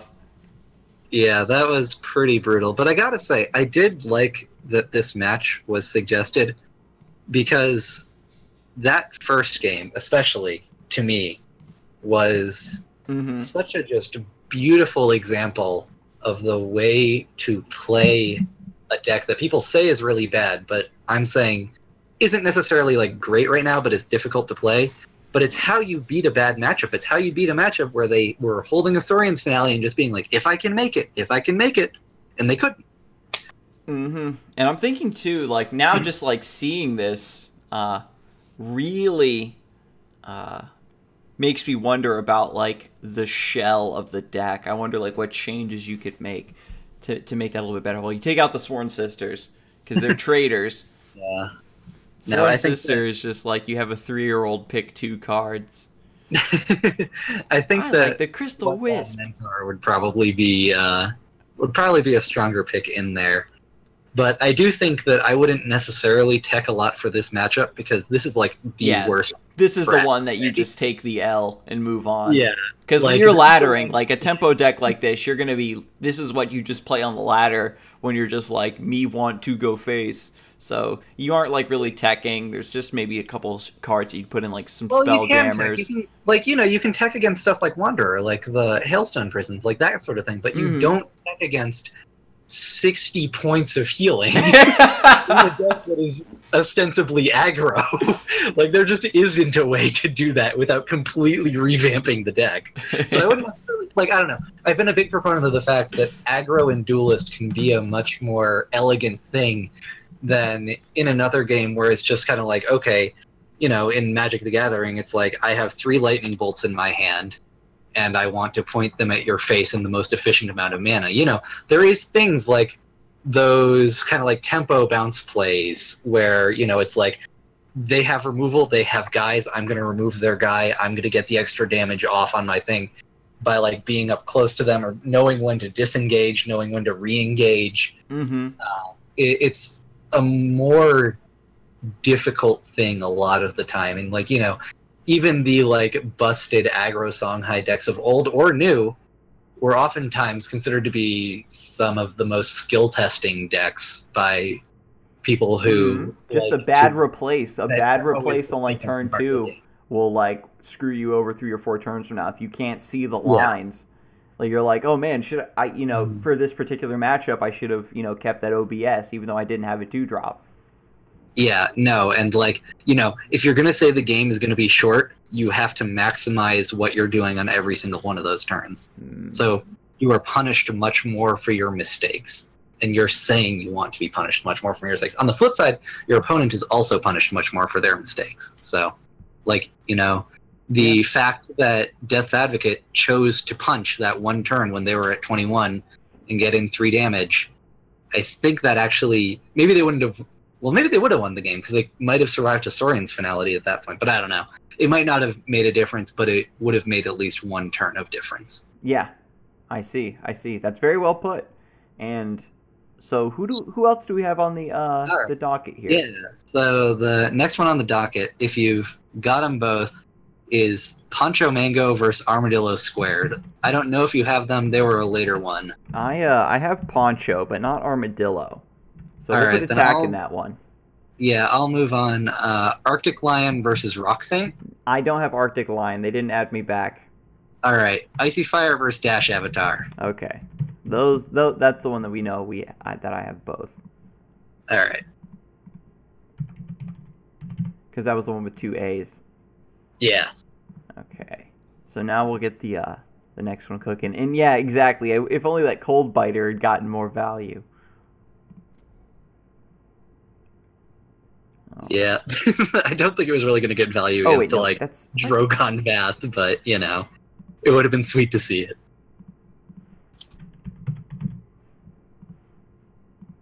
There we go. I was looking at the wrong match history, my lord. And so Icy Fire is one of our esteemed managers. Has been very helpful, as have all the managers in, you know. Man, it's getting to me. The good old match history only goes forward and not back. It's Icy Fire versus Poncho. No, that's it. Dash Avatar. Dash Avatar. Okay. Poncho is the other person that we aren't doing. I gotta look for friendly. Boss battle. Icy Fire did the boss battle. What a goody two shoes. I'm gonna be honest here. I did not like playing this boss battle the first time I played. Solfist? Oh, I won Solfist by accident. Like, I was just like, I threw my hands up there, like, he's got lethal, that's it. And then, like, he just exploded and I won. And I was like, oh my god. Like, I didn't calculate his passive or anything. Yeah, I don't know. I like to play against all the boss battles with just, like, old school Apex into Kragon. People with Kragon and bosses don't answer Kragon, and you can beat pretty much every boss with Kragon. That's dope. So. Okay, and then Dash Avatar versus Icy Fire. We're getting there. We're getting there, y'all. We're almost there. Almost there. All right. Back into those friendly tournament matches. Oops. I knocked my computer with my foot. Boss gets wrecked by Tarkalios. It is interesting. It is very interesting to see. I will say how the boss's AI reacts to the newer expansions, because some of the stuff they're just like they don't consider at all. Yeah, I mean, I like understand it, and honestly, I kind of like it because it means there's fun things that you can do with the bosses too, where you can like, you know, abuse their like faulty their AI a little bit. And one of the things they did mention to the boss design team that I'm glad they finally were able to implement was giving the boss bloodbound spells so that they have just like a unique power that supplements their deck style, and then it allows them to not have to give every single boss chromatic cold and frost burn and everything to like deal with the super easy mode like stuff that we do, because when you play video games, abusing AI is just like what you do. It's par for the course. Especially for a game that, like, you know, the core part of it wasn't an AI, that was added later. Also, hey, this is a Hate Furnace deck. Hate Furnace from Dash Avatar. This is going to be spicy. We see the Red Steel Minos come down. A lot of people have talked about how the nerf to Hate Furnace made it too slow, but it can still do all the silly things it used to do. It just comes down usually a few turns later. I mean, this is 2 procs, but Hate Furnace says how many? 7 it needs or something? Yes. And then there's, I actually... When I saw your Hate Furnace list with Fugitive and Bellow, I thought that was like the sickest thing I'd ever seen in my life. Yeah, I love that list. I was like, that's so smart! And then the other day I built a list with Fugitive and Beam Shock. I locked down my opponent for 4 turns, but then I lost anyway because I was top decking. I just couldn't follow it up with anything else. I think that Fugitive is a card that not only that I underrated, but other people, I think, well, maybe not underrated. It is a situational card, but in those situations that it's good in, it's better than I thought it would be. Is my way of putting how I feel on Hate Furnace. And so Scroll Bandit doing a little bit of extra work here, actually, against this Hate Furnace deck, because it takes a spell, and Hate Furnace decks actually need their spells so that they can buff their stuff. And so that Razor Skin being taken off the table is actually quite strong. Giving a Heartseeker +1 attack later on down the road is going to be pretty good, I'd say, for Icy Fire potentially here on the next turn. Yeah, though also, actually, in my mind, almost more significant about what the Scroll Bandit is doing is it's forcing Dash Avatar back. Like, you know, if Icy Fire just sits there and develops a Heartseeker Killing Edge, like, look at Dash Avatar's hand. If they're on the other side of the board, there's no answer to that. And so they're pushing that 6/7 back to the other side of the board so they can more safely deploy whatever they want to deploy in a corner. And they can deploy it like either side of the board. They can split their threats. There's a lot that Icy Fire can do from this position. Okay. So I really like that.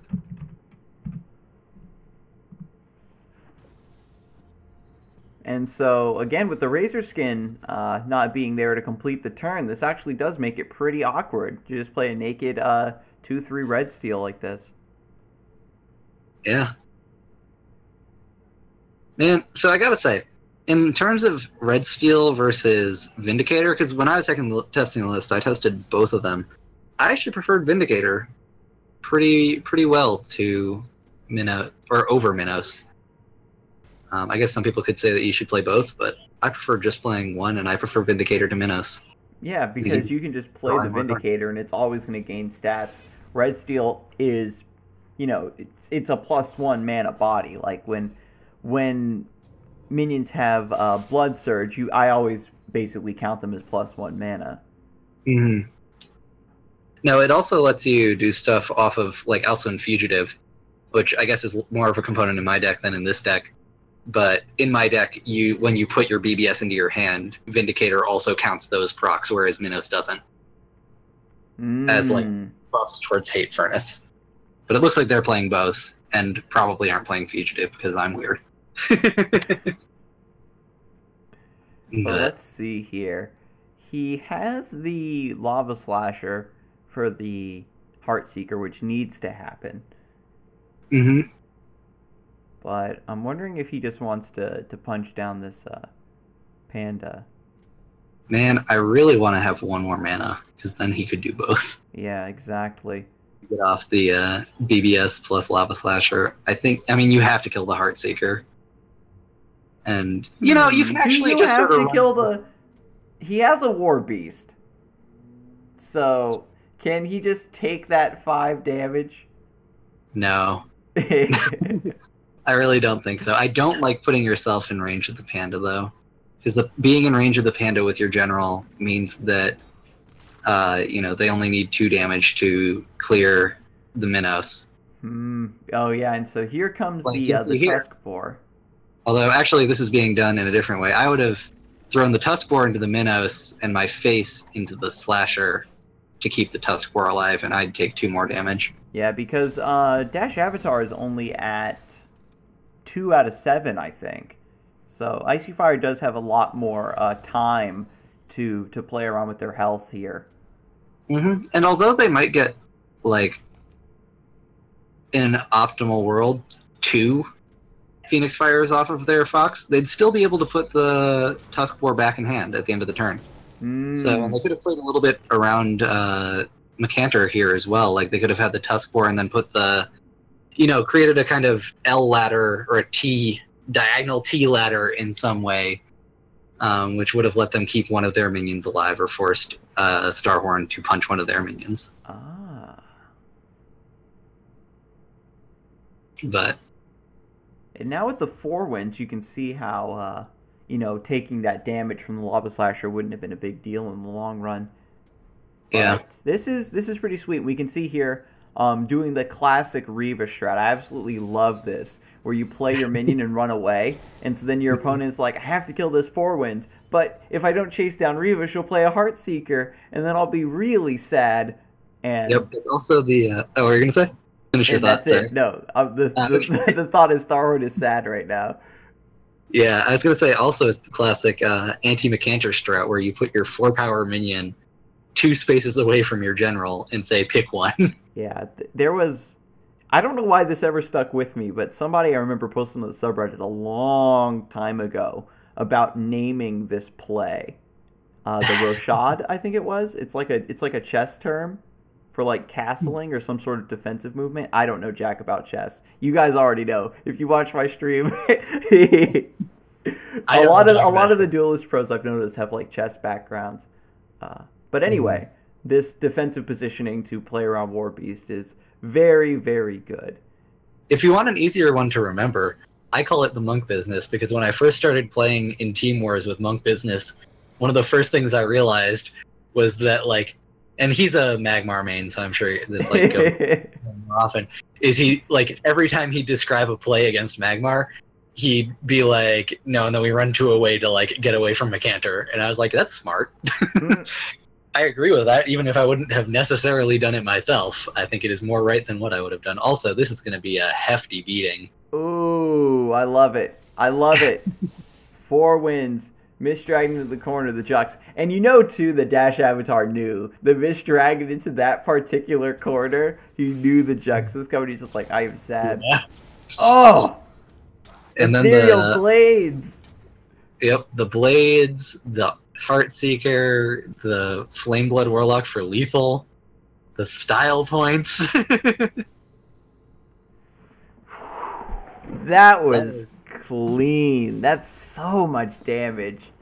So actually, Icy didn't even need the juxtaposition there. Yeah, he had enough, but you just have to pop off against the Hate Furnace, right? I mean, it could be said that they gave away information, but I would not ever think that Aggro Raver wasn't running juxtaposition. I know, right? So how many do you have in your sideboard? Yeah, it's like, you know, it's like, oh man, I'm up against aggro or like tempo RGN or something.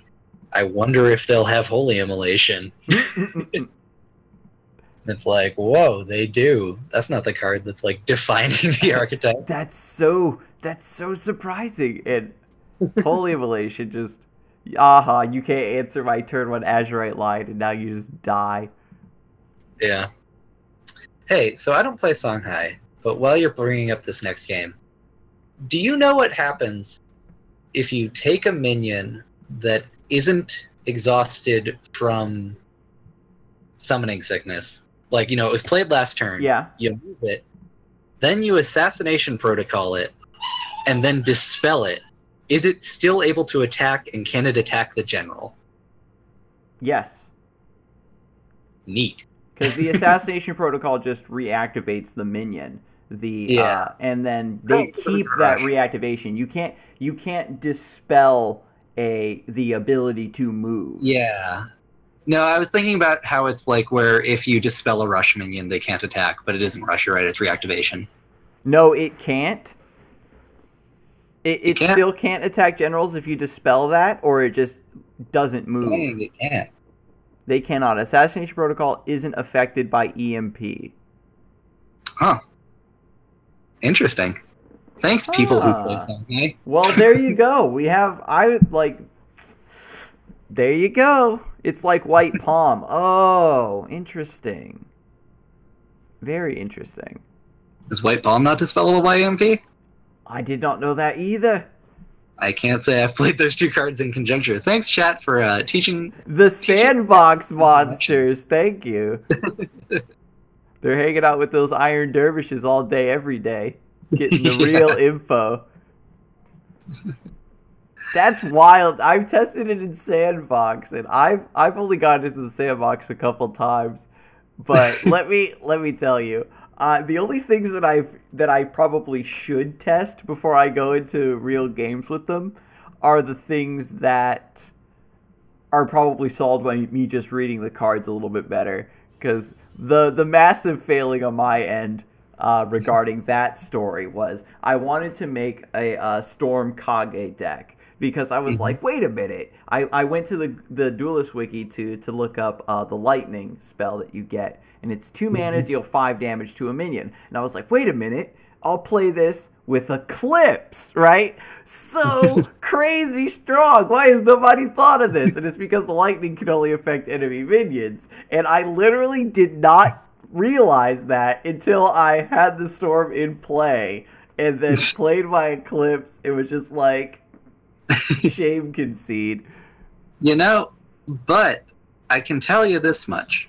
I'm going to argue that it's better to do that not in Sandbox. Because humans, as a general rule, seem to remember their mistakes that embarrass them more than their mistakes that they, like, calculated and did out. Embarrassment, you know, we remember our shortcomings. I like to say I play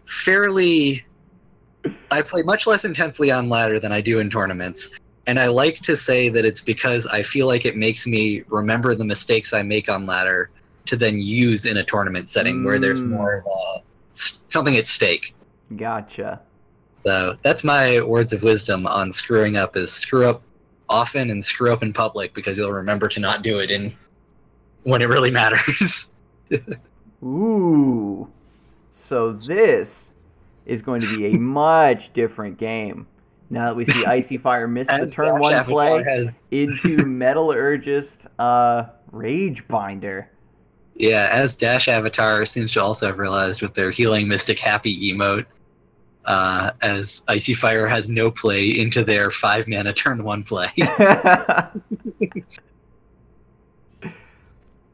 So Icy Fire in a bit of a pickle here. This is not the game of yesterday or a minute ago. What are they going to do? Oh my god, so... they're going to trade a Tuskboar in and then kill a Tusk? Or, like, end up sacrificing the other one? That feels real bad. If you Panda Inner Focus, doesn't the ping kill the Ragebinder egg? Chat, I don't know. Somebody who sandboxed this, tell the rest of chat, because we don't know as a whole. I can't remember exactly how those effects stack. Mm-hmm. Neither can I. I think it doesn't work out for you. I think the ping does go off before the egg appears. Yeah, I think I would have liked just developing the Panda, although I guess that makes you really weak to a natural selection. And Icy Fire just needs to get onto this board. This lets them keep the Panda. If a battle Panda turns a Rebirth minion into an egg, the ping does not kill the egg. Okay. Just making sure. Yeah, it does not consider to be on the board yet. Everything that's going on resolves first. Although, there's certain effects that stack properly against eggs, I think, but that's not one of them. Yeah. Alright, so this is continuing to just be a brutal dismantling of an aggro deck that had no turn 1 play. Yeah, Dash Avatar right now he's playing a Hate Furnace deck, but you still have that good Magmar shell. So there's always the chance that you give somebody the Lizard special of Metallurgist into Rage Binder into War Beast, and then that's it. Yeah, or even in this case into Visionar or Silithar, Vindicator, BBS, punish them for not being able to drop the cards out of their hand fast enough. Yeah, Visionar is Big Zori. Still really, really spooky. People, realized how powerful it was after it got that buff, but then they played it for, 3 days, and then that was it. I mean, this was also at the start of the time when Wanderer was becoming a big thing. Also, Icy Fire is casting a lot of cards right now. Yep, so we've got Heartseeker, Inner Focus, Juxtaposition, Killing Edge. This allows the Heartseeker to take that mana tile and run to a safe spot. Oh, no, not going to move it. Just going to... Oh, wait, no, he moved it onto the tile. Duh. Yeah. No, but that was a very nice play. Yeah. Because they came back, they dumped most of their hand, which hurts Starhorn's BBS. They developed a threat that Dash Avatar can't answer and needs to answer, and got rid of the biggest threat, didn't take too much damage, so that was a good turnaround. Yeah, especially with the Bakazori and the Scroll Bandit in the hand. Icy Fire is still going to have plenty of fuel going to the next few turns. Yeah, and the BBS that, if they want to use their BBS to synergize and get anywhere near Hate Furnace going off, they're going to have to draw Icy Fire some cards. So let's see here. That doesn't answer that 5/3. That is, yeah. Oh my God. So what do you do here? You just play the Visionar and say, well, it has giant stats. Can the Heartseeker deal with it? If Icy Fire has another Juxtaposition, the Visionar is useless. I think what you do is you just go ham and play surround Icy Fire, attack them with you and Metallurgist, play Young Silithar, Razor Spines, Amplitude or Amplification, and the pet if you have the mana for it, and just try and beat them to death before they're going to be able to establish a board. I kind of like not answering this Heartseeker. More than he's going for a half measure here. Yeah, pressuring the Hearts, doing a split pressure with the Heartseeker and the General, because if the Heartseeker moves away to kill the Silithar, and then Riva were to kill the egg, then it would potentially open the Metallurgist up. But Icy Fire just has the Phoenix Fire, and now things are getting really, really ridiculous. Yeah, now, well, I mean, they have the Mecantor to answer, though. The Mecantor is going to be a pretty okay way to clean this board up, I'd say. Yeah, so step underneath Mecantor to the right of Riva. It'll survive as a 4/1. So. Yep. No, and you know, Icy Fire probably was like, oh, like as soon as you played that Panda, it was like, ah, oh, damn, I should have put this somewhere else. Well, they didn't really actually have that much of an option to if they wanted to try and protect their Heartseeker, but you know, maybe the play was to leave their Heartseeker a little more open and create a staircase to reduce the power of Mecantor. Like they don't have that many cards that can actually punish you, like, you know, to ping, because they're playing Hate Furnace, they're playing buff spells, they're playing minions that get buffed. Like, I think it might have actually been right to do the staircase, even if it was a little unintuitive there. That's what I mean. Or like just even running the Heartseeker to the left and like Riva staying on the right side of the board. Yeah, no, I agree with that more. You know, split them up. Don't get Mecantored. Mm-hmm. I think you're right. Riva, and like splitting up your threats like that is just so good in any matchup. This is what Riva loves to do to you, where a Heartseeker is making its way over to the other side, and you're like, well, F. And then you have to become like, you have to fish through your deck and try to cobble together an aggressive game plan before the Songhai list that wants to kill you, you know, draws that other killing edge or the Ethereal Blades or something. Yeah. So I'm not sure what the right play from Dash Avatar is. Okay, I guess it's just Red Steel Minos, BBS, get 2 4/5s. Say have fun. You're at 12, here's 8 damage in your face. That's what I do. And so we can see here where Dash Avatar has been running a lot of just like big minions, and maybe I'm thinking about it too much. I have like too much of like that old school Songhai like Riva fear where you're like, oh, I have to answer every Heartseeker and I have to beat Riva into a pulp or else she'll kill me for sure. But you know, he's just saying, you know what, I'm just going to play some big minions in your face and then hope for the best, because this is still threatening like almost lethal here with these Minos. Yeah, I mean, you couldn't actually really answer. Okay, well, I guess that is lethal. That is. I was joking! But here it is. He's got the 4 wins. Even if they can answer 1 Minos, that is not enough with 10 out-of-hand damage coming down next turn. So. But yeah, just stick some minions to the board. And it's like, I can't answer the Heartseeker. The 4 wins gets a little couple points of healing, but he's on 8 mana, which is perfect for Thumping Wave. Yeah, although Thumping Wave isn't necessarily the buff spell that I expect to see coming out of Fate Furnace. It's actually a really cool choice, though. Thumpity, thump, thump. But yeah, it's true. I think that maybe they run it as just like, so you also have something that's like a removal as well. Like yeah. Getting that transform for when things get really, really sour. Mm-hmm. And it's not as dangerous to do it on your own minions anymore because Thunderhorn is so out of the meta. I remember the reason I didn't run it was because I was building my Hate Furnace deck before Standard ended. Yeah. And so I didn't have access to Thumping Wave, but looking at Hate Furnace from I haven't really explored it since then. And so that is a cool new tech card that Hate Furnace gets, is Thumping Wave back. Because, I played Primal Ballast, which is, just a dispel, not a transformation. It costs half, but... Yeah. Primal Ballast is one of those cards that's very underexplored as well, because you can do some really devastating stuff with it. Yeah, no, I think Bellow is an underexplored card. Yeah, Bellow. Honestly, I was very, very surprised that Beastclad Hunter didn't take off. I thought that card was going to be, like, insanely everywhere, just destroying everyone, but it just wasn't the case, because paired alongside, going up against like Strategos and Wanderer, it just doesn't do enough.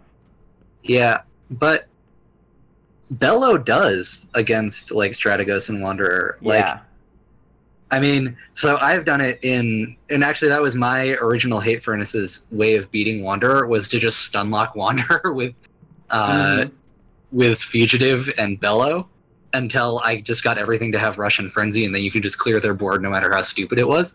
But even in just like normal aggro lists, one of the last interactions I had with Dragall before they left the tournament scene was them beating my face in with just Tempo Bellow. Just like, you're going to play stuff to try and block me off. I'm going to pseudo clear your board for a turn and put 3 more damage plus whatever my Young Silithar's power already was into your face. So, I think that's a card. Like, I think that Magmar aggro, just like aggro Vath is like probably still a deck with potential that, once again, just hasn't really been explored. Yeah, honestly, it is true. There's a lot of Magmar lists that are very strong right now that just aren't seeing a lot of exploration because, it's like, why not just play Wanderer? And it's just like, eh. Because, like, I actually went up against Gromar the other day on the ladder, and I got stomped. I was just like, oh, God. Like, any deck that, like, played pretty much anything that was hard to deal with, I just crumpled to. Because you're playing for, like, cutthroat greed value when you're attacking against the Wanderer matchup. Yeah. And then that's just my style, where it's like, I kind of like the way Wanderer like warps the meta in just the right way, where everybody is like going super cutthroat, because you can get away with a lot more jank when people's decks are super greedy like that. Yeah, no, I totally agree. And also, just kind of going back to, like, I don't know, I've said it before, I've heard other people say it before. Despite what we think, and despite us saying, oh, Wanderer is just the best thing, this meta is heavily unexplored. Yeah. There have not been relevant tournaments, and one of the things in bringing this tournament around that I wanted to do was explore the damn thing, because I think this meta is actually pretty wide. Yeah, and again, even the Spine Cleaver list is a perfect example of something that just like completely comes out of left field, and it's just like, bam, this answers Cataclysmic Fault and Wanderer decks.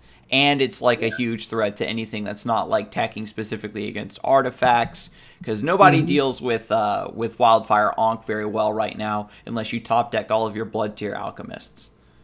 And that's the kind of stuff that I want to see, and I'm hoping that the Meltdown League brings more of that out of the player base. I can tell you, the statistics are going to be coming out. I still need to compile the statistics on the results of how well the decks did, but I can tell you in the first week of the Meltdown League, the most popular deck, unsurprisingly, was Wanderer Ragnora. But of the 60-something odd deck lists I got, Wanderer Ragnora made up 8% of the deck lists. Okay. So, and, if 8% is the highest one archetype is being represented, that seems like people are at least trying some, trying some new stuff, trying to bring new things. And I mean, you were talking about the Spine Cleaver list, to keep talking about 4LW's decks.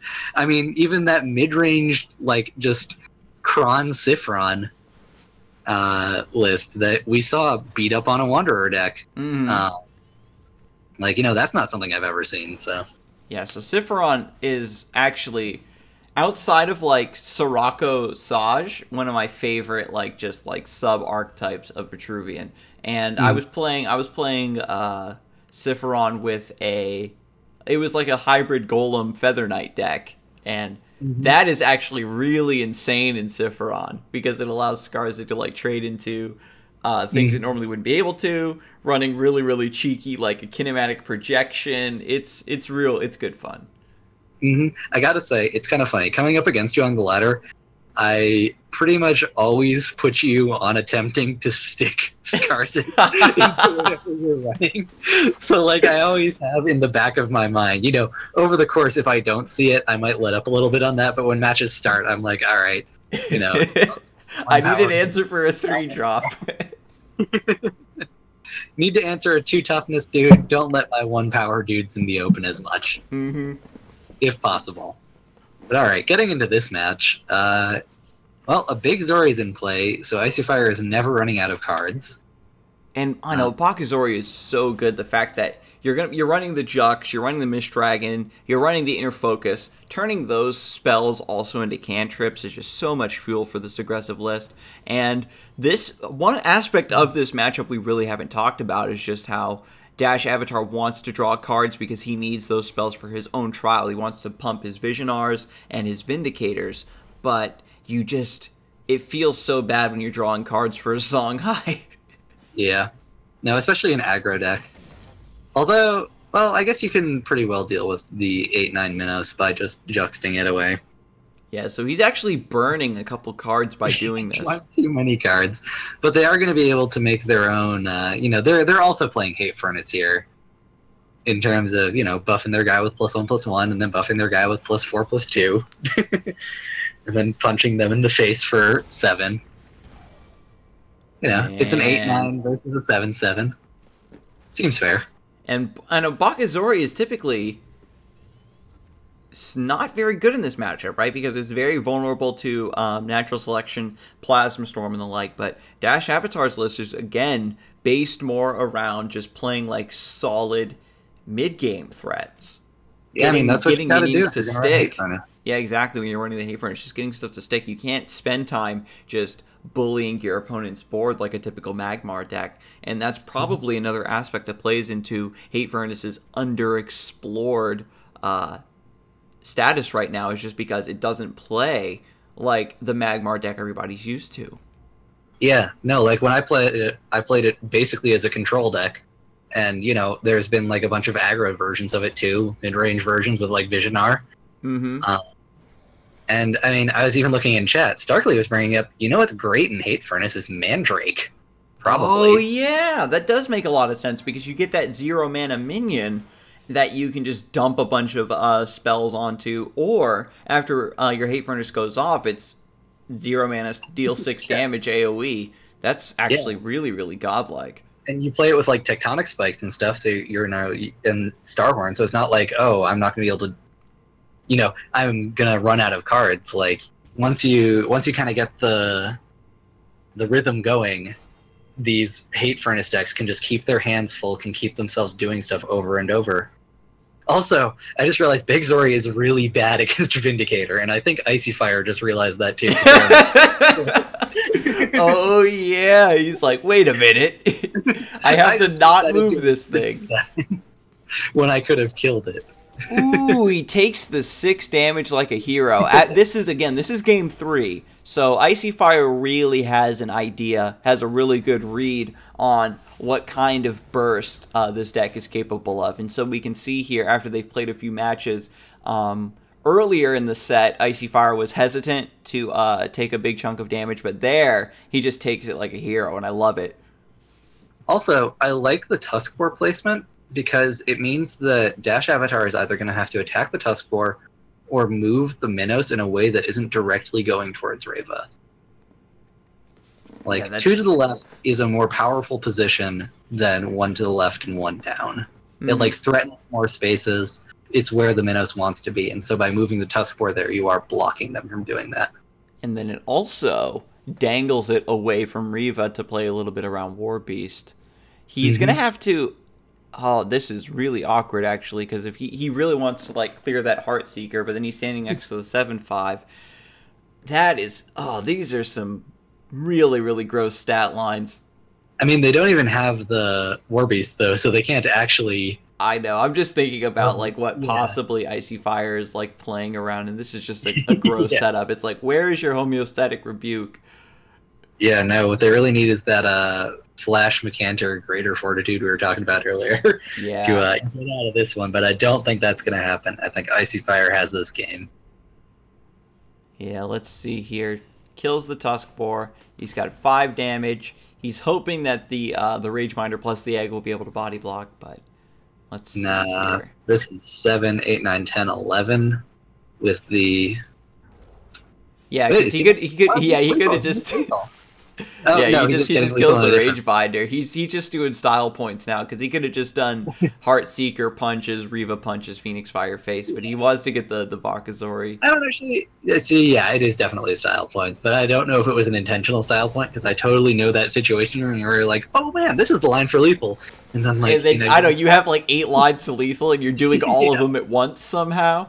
yeah, and it's But like, oh, this is not the simplest line to lethal, but at least I got there. but I am glad that that match was suggested. Like, it's really interesting how these games are so good, but they're sparking like just like you intended. They're sparking so much discussion and so much just, now that I'm actually seeing somebody else's take on this list, I'm really beginning to see the potential in Hate Furnace or Tempo Fey or what have you. Like, I want to play Bellow in all my lists now, like all that kind of stuff. So Yeah, I mean that's what it's here for. We lost a couple. So people have talked about losing communication with CPG, but I feel like we lost communication with each other, and so we need to bring that. That's deep, man. That's real deep, bro.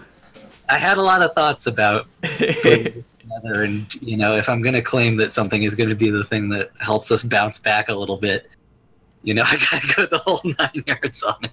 Yeah, I feel you though. Like, just bringing the community back together, having getting some buzz around the competitive scene too. Because this is only week 1, and we're seeing some really cool stuff. Week 2, like the meta is already in the middle of shifting to accommodate a couple new decks like Aggro Riva. Now that people are more willing to try it, that's the other thing too. There's decks that are very strong, but just people aren't willing to learn them. They're like, well, I already have this strong thing that I know how to play, and I'm just going to keep playing it. But then, suddenly, if all the Spine Cleavers and Aggro Rivas are catching up to you and preying upon your deck, and you can't get that win rate anymore, you have to adapt. And basically, that's what I like, is when a Predator deck shows up and forces the meta to switch. Mm-hmm. No, that's what you want to see. You want to see a meta. Hey, babe. That's what I want to see. I want to see a meta. No green screen for you to hide behind. Yeah, where it isn't just like, this is the best, it will always be the best, Mm-hmm. and if you play it, you will win the most.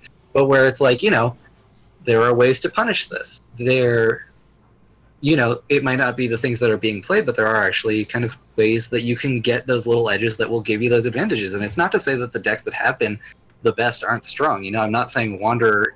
Like, I still think Wanderer is the best deck. I still think that Fault is a very strong deck, but I think that people are actually finding ways around it without having to have cards banned, which is pretty cool. Mm-hmm.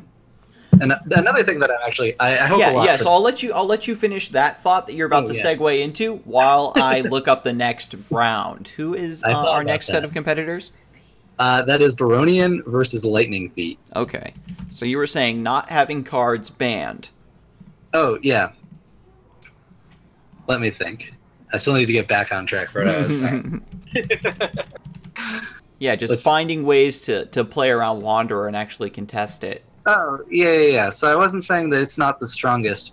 I still do think it is the strongest deck, but I think that, even when I'm touting that it's the strongest deck, I was finding stuff that was starting to be harder matchups. Actually, one of the hardest matchups I found for the deck, like most of the time it's like, with the kind of linear decks against Wanderer. Right. So, your Artahai, your aggro decks, the ones that have a very straightforward game plan. Yeah. I've found that those are easier to adapt to.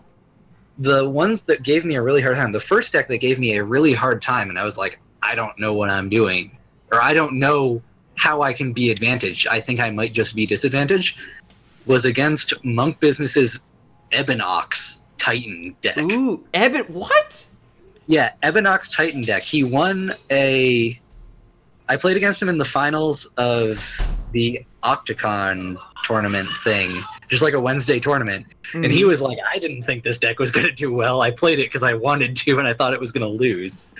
And I was playing it against him, and I lost. I lost 2-1, I think, or 3-2 or something.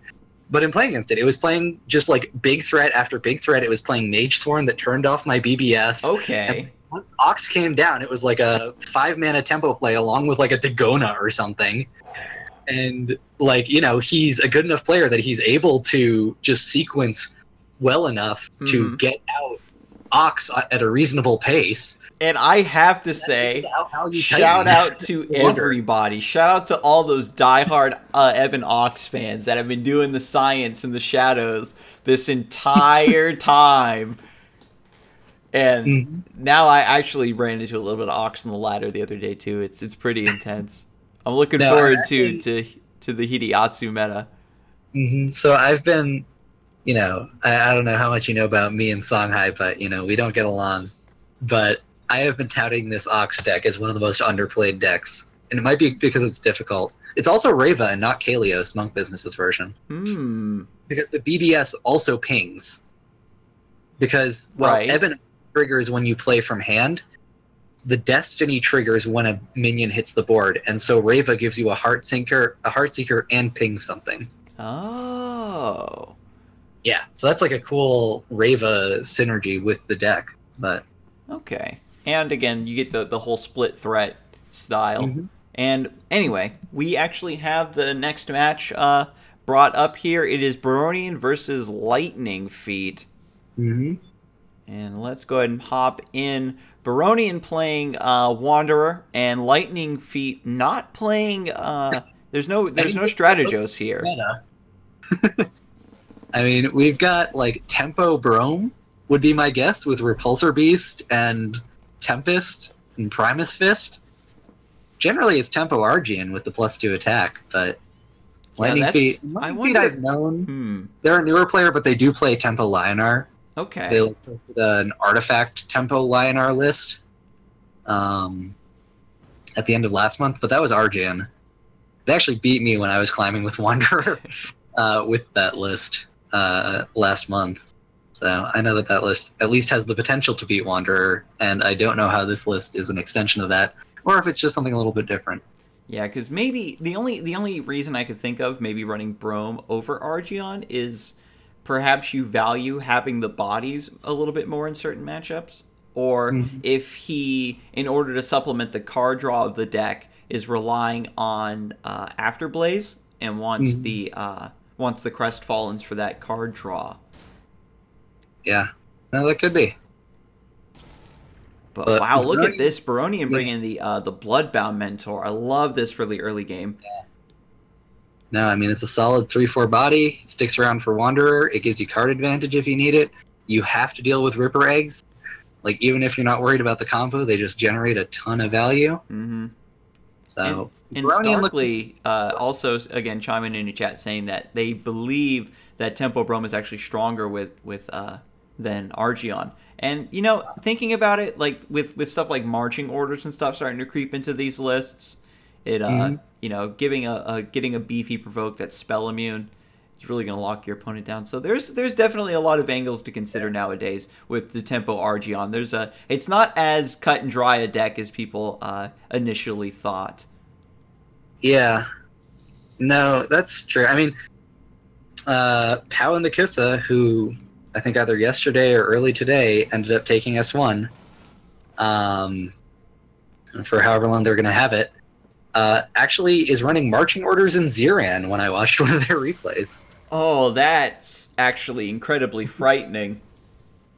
I mean, Pow is a well-known Ziran player. I trust their judgment on this. I don't, in the argument between Balloon and Starkly going on in chat, I don't know which Tempo Argeon is better.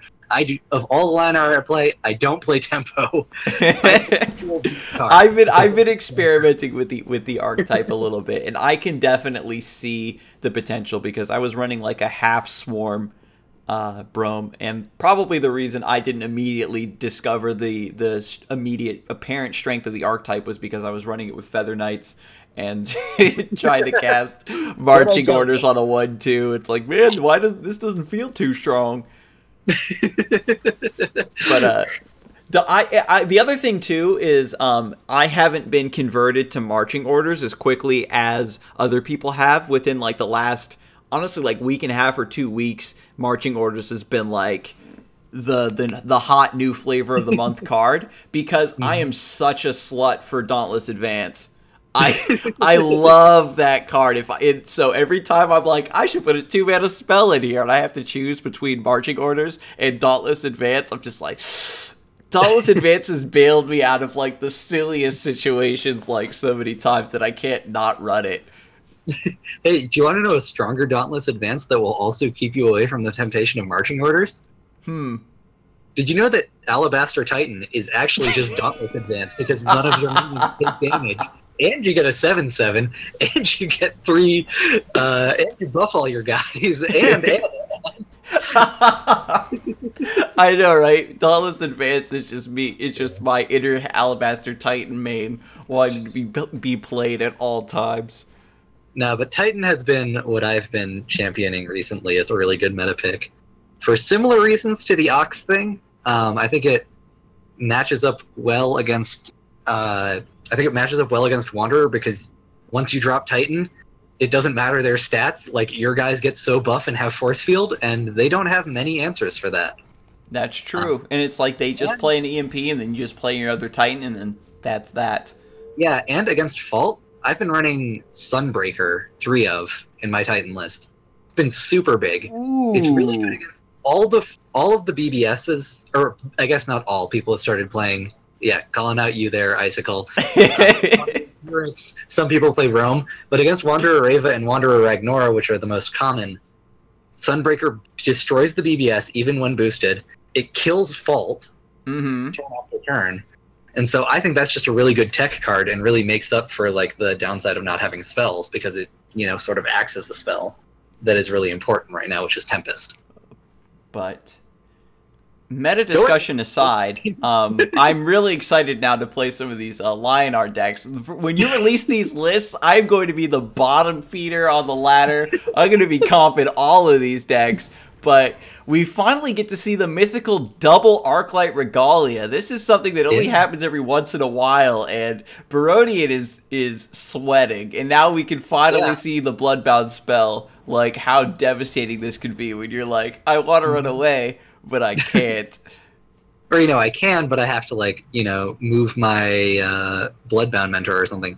And, Lightning Feet right here has 5 points of damage of burst that is also AoE that can open up that path to Ragnora. This is actually pretty godlike. Well, no, they can play Wanderer right now if they want to. And Wanderer does not actually have enough to body block, I think. Oh, no, they do have enough to body block because they can kill off both the minions and then body block with Wanderer. Okay. Or no, they can't. No, yeah, they can. No, they can't. No, they can't. They can't body block with Wanderer, but it will not be lethal if Baronian positions correctly. He will be at 1. Okay. Oh my god, and chat just reminded me, Baronian actually played a Rust Crawl in turn 1. It is getting immensely punished for it. Oh, but man, this is actually quite frightening. Baronian thinking very heavily about where to drop all of these. Gonna go for the War Beast over the Mithron Wanderer.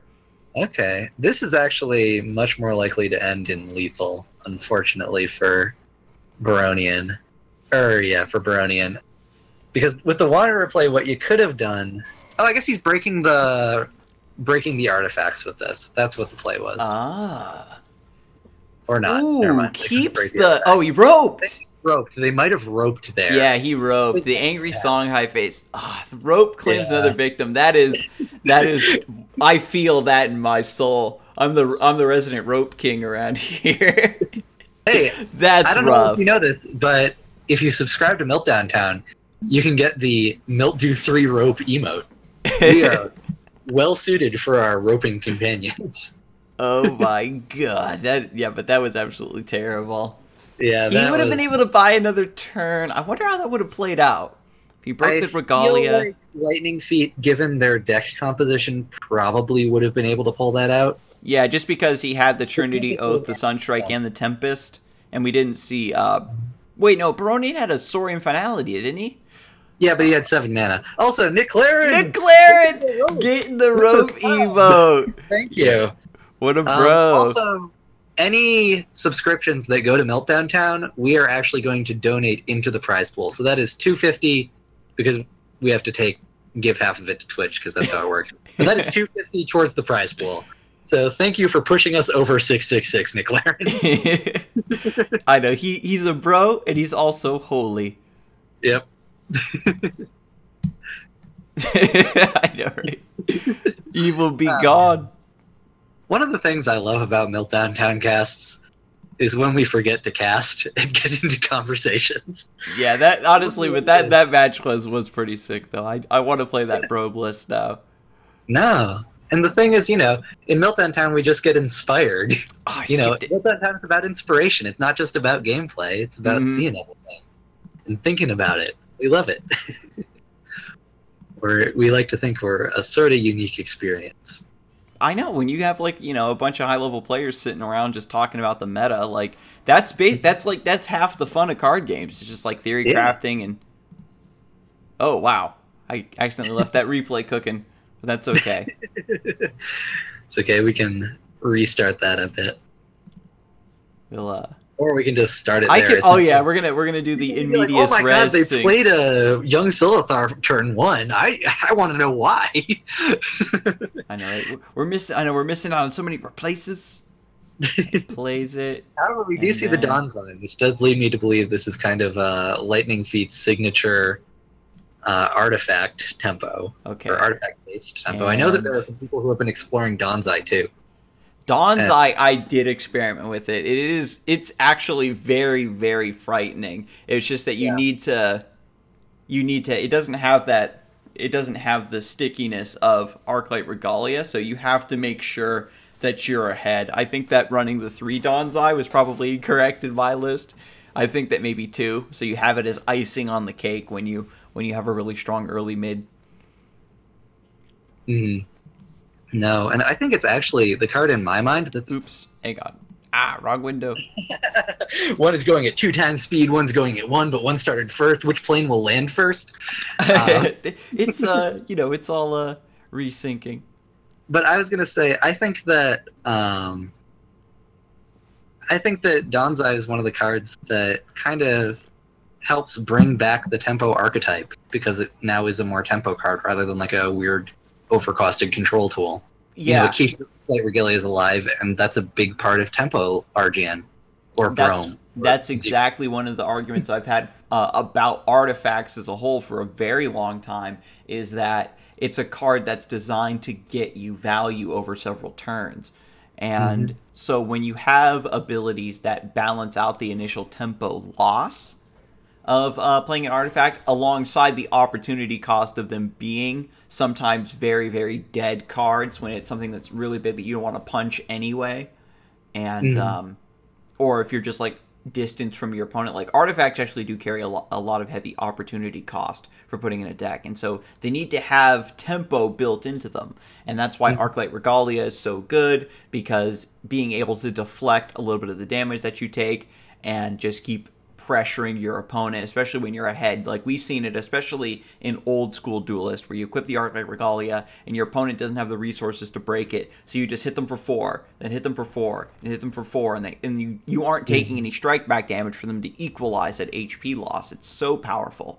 And the only other artifact that I can name off the top of my head that has similar like cost effectiveness is Spectral Blade. I absolutely think that Spectral Blade is like the perfect example of what an artifact in Duelist should be.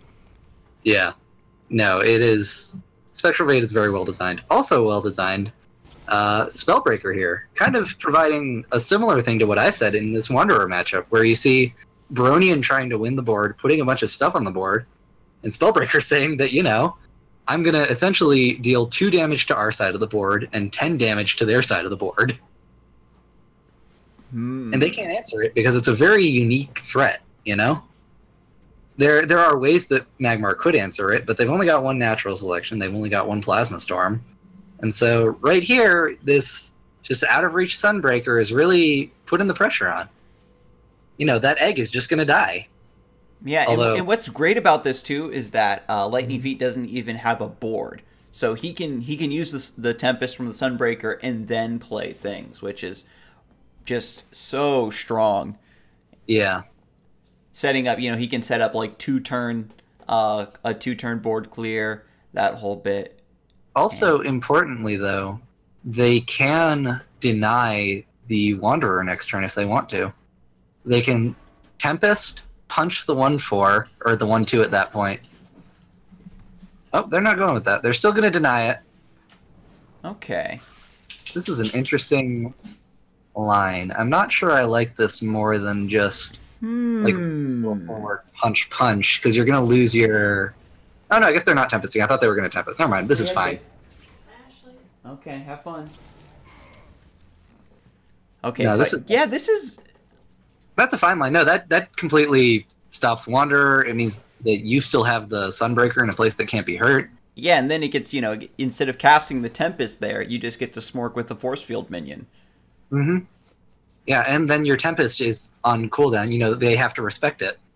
Yeah, so then your opponent underplays next turn, and that's going to be a weaker board that won't get buffed by Wanderer. If it's a weaker board, then it's easier to deal with. That's actually, oh man, Lightning Feet definitely set up a very awkward turn for Baronian to play into, because he's got the Kron waiting too, and Kron gets answered by Tempest. Oh my god, the Sunbreaker. You just said it, and now we're actually seeing the power.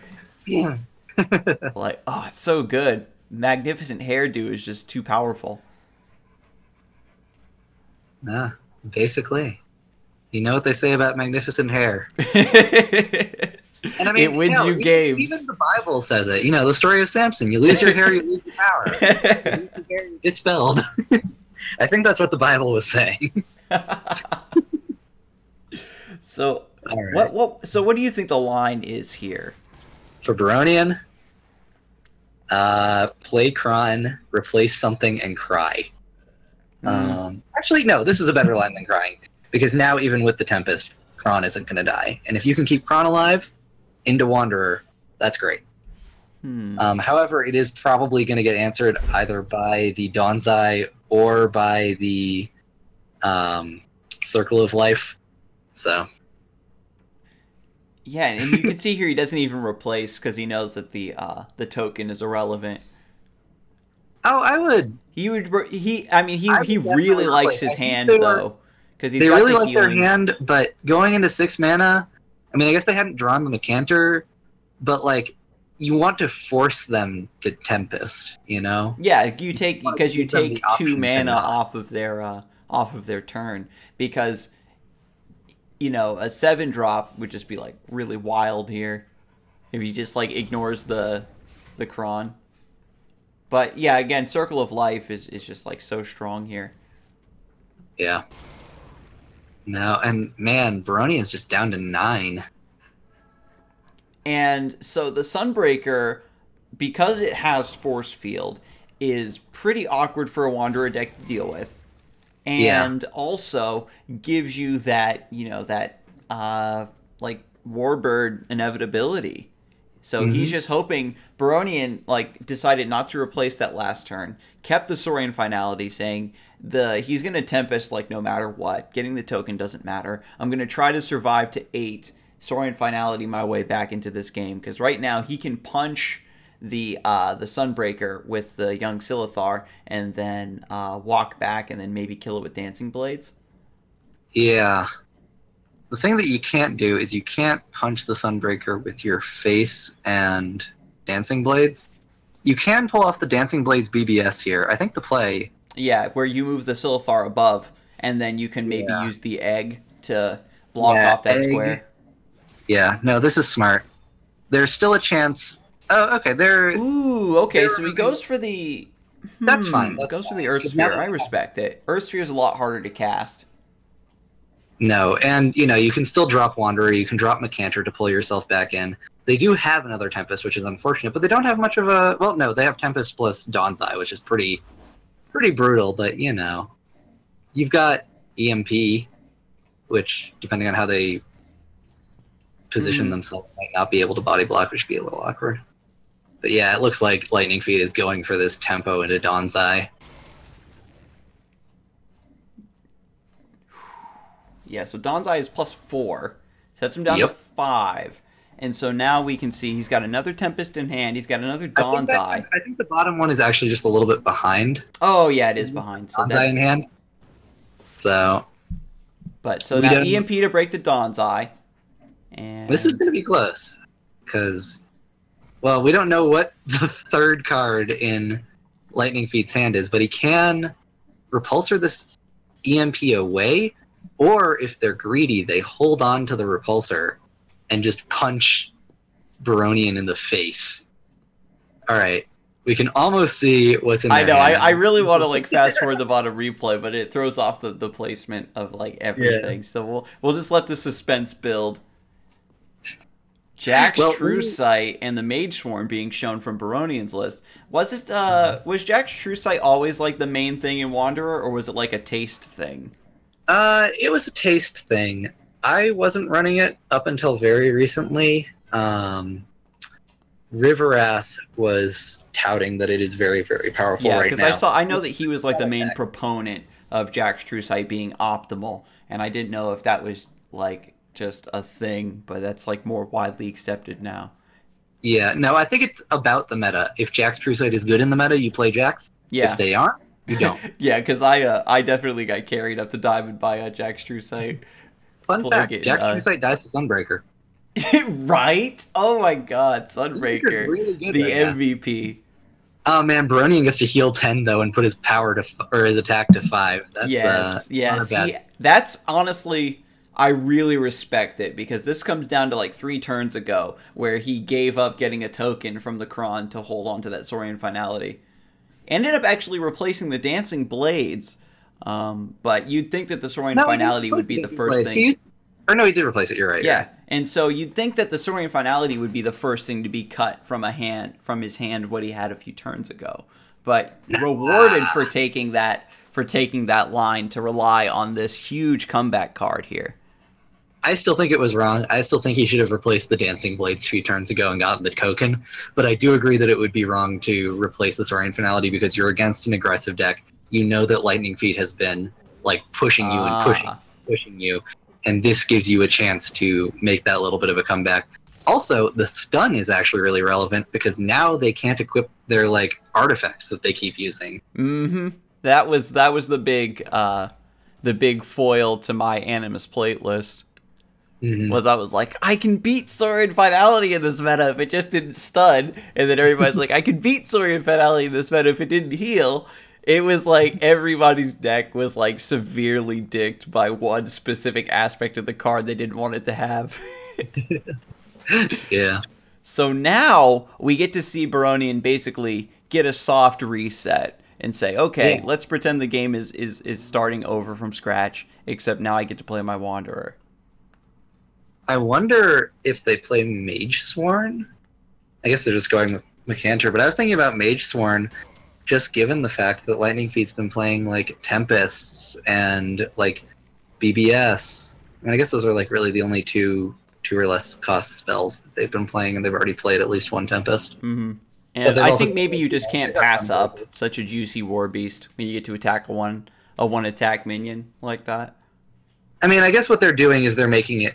They're telling Lightning Feet, hey, you're in danger of dying too. You know, I've got 5 power. Even if you equip that Arclight Regalia, you're only trading up 1 life. You know I have Wanderer, so I have 10 power on the board. The Mecanter being at 4 is really or at 3 life is really relevant too, because Sunbreaker Tempest doesn't clear it. Yep. And then it's like, okay, let's say he steps 1 up and then Sun strikes this. It's like you're at 13, whoop-de-doo. That's most of your turn.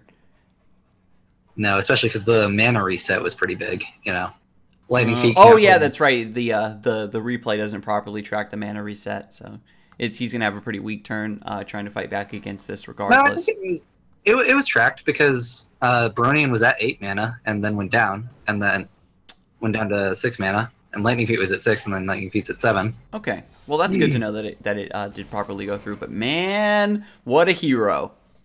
This is a spooky place to be, one might say. That Mecanter's still going to be able to clear both the Windblade Adept and the Conscript. Yeah, I guess it's a spooky place to be for both of them. Like, if Baronian has any more burst, I mean, I guess Baronian can just disengage if they want, and then hope that they don't have quite enough burst to make it through. Yeah, because he can Lava Slash or the Windblade Adept, move the Mecanter in. Yeah, that's one off lethal.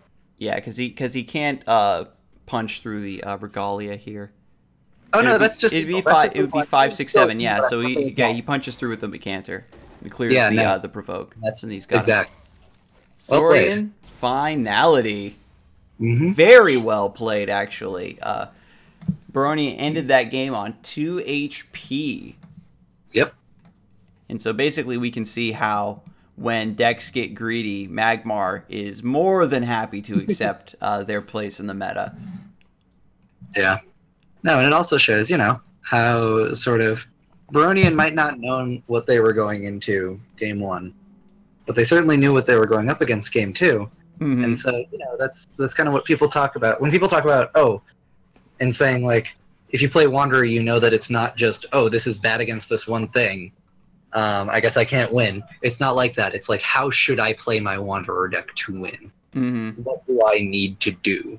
Yeah, because a lot of like very experienced Wanderer players do advocate for how intricate it is when it comes to certain matchups and everything, and how when you get down into the nitty gritty, it does have a very high skill cap, and I think that perhaps all the deck really needs to be quote unquote balanced is just to increase the skill floor. Like, how often does the deck high roll is what I want to know. Like, do we can we get those numbers? Yeah, I mean, I'm fine. I'm fine. I'm an advocate for like nerfing. I would rather nerf Flash Reincarnation to get people to shut up about high rolls. Because it would still be pretty much just as good. Yeah, because I've had games go off where they just do Kujata into something, and then you still can't answer it. If they draw Kujata and Celebrant and Metallurgist in the early game, like they're still getting there. And my thing was, I wanted Wanderer to be, if somehow they could make it so you couldn't reduce its cost at all. Like, if it had to be replaced on 6, that's heavy-handed. I'm basically saying that if Wanderer is played on 6, it's an incredibly fair deck. Yeah, but what I'm saying is the way to do your heavy-handed nerf is to get rid of the unfair ramp, not to say that Wanderer's cost can't be affected. I don't know. From like thinking about game design for me, and being like, be clear and have reasons for this. Like, that's just a red flag where it's like, that would be so ugly for anyone. Yeah, that's it. And you can tell, so there's certain games that have gone that route, and you can tell when there's like really, really specific wordings on things. You're like, ooh, that was a band-aid for something. Yeah, and so I think that it can be fixed. Actually, I don't even really need to. I don't really think because you can just maybe increase the base cost by 1, but. You could, but what I'm saying is, why not just nerf Flash Reincarnation? Why not just nerf the cards people actually don't like but don't know it? Why not, And also, in that last game, Wanderer was never even played. Yeah. Oh, that is a good point. I don't think it's been played in this entire set. Yeah, Saurian Finality has seen more play than Wanderers, I think, in this this broadcast so far. Just been playing a modular deck that one time they were able to use their modular deck to win, and one time they were not. And now we will see if they were able to and weren't able to. And also, props to Lightning Feet, because if your opponent isn't playing Wanderer, that means that they're never super far ahead. Yeah, because so both those games have been very close, you're right. And so now we actually get to see, here in Game 3, Lightning Feet gets to go first. Yeah. And so when you're the aggressor in the matchup, I think that this is actually really what you want. Oh man, this Rust Crawler is going to be huge. Oh, I know. Baronian is salivating right now because he had the EMP in the last game. And now he knows. John's Eye, I am not playing this as a blank 2-drop. I would actually be way more interested if Baronian didn't have a turn 1 play, if they'd play Rust Crawler. I kind of want to see the world where that happens. Yeah, and what's the better choice? Yeah. Because they're playing you can assume they're probably playing at least 5 artifacts that are integral to their strategy, and the point of those artifacts is they're hard to kill. You don't have many tools that kill artifacts, but now we just get to see Baronian go, na-na-na-boo-boo. I'm going to Rust Crawler and kill your 4-mana play. So let's see. I mean, the ramping into Arclight Regalia is nice because the board isn't like too far one way or the other. So if this gets rush crawlered, he can recover from it. The playing the Dawn's Eye and then getting it immediately like scooped up by an EMP was, I think, probably a lot more devastating. Although he did get a face hit. So because the thing is, the Dawn's Eye was only like 5/7 of the mana or something. yeah, he was able to play it alongside some other stuff. So yeah, but he this nullifies was like his whole turn. to play. And also, you know, Lightning Feet is the aggressor here. These early turns are supposed to be Lightning Feet's bread and butter when they put Baronian on the back foot, because Baronian will eventually outweigh them with Wanderer buffs, with these giant minions, with stuff like Macantor, with stuff like Lava Slasher. If Lightning Feet can't take the early game, they will not win. Yeah, that does make a lot of sense. Lightning Feet probably would have rather had that be a Sunbreaker or something, of course. So now, this is actually pretty tough. He could let me see. He can Tempest here. He can punch with the Primus Fist into the Rust Crawler, and then Tempest, and then kill the Pride Beak with his General. I don't know how the ordering works, but if you're going to do that, you probably want to punch the Air Pride Beak first, because that gives the most chance that the way the sequencing works, they wouldn't gain 1 life. No, it procs on spellcast, so doesn't he like gain the life first, and then the spell goes off? Actually, yeah, they can conscript here too, which is relevant. Yeah, because they've taken back the tempo now.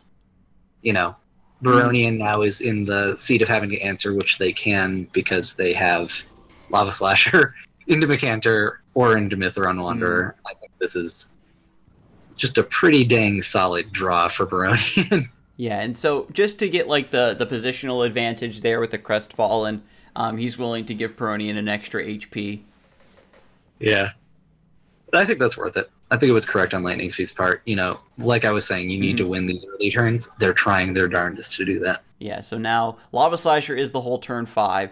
And But so he can Dawn's Eye and then smack the Lava Slasher, and then just try to keep coming back from there, because if you have the Dawn's Eye on an empty board, it's just going to keep repairing itself. And then if you compare that with, you can see the Arclight Regalia there, that's when things get really spicy. Yeah. Although, if they Lava Slasher... Agonizing over the placement of the Lava Slasher here. Yeah. They can't actually Dawn's Eye to kill the Lava Slasher, and I don't know if they should. I think that Lightning Feet needs to go face. I think they need to get damage into face more than they need to get damage into Slasher. It's just you clear the Slasher, because if you don't, they play the Mithron Wanderer on top of the Slasher, and then it's a 5/7, and then you have no way of answering it ever.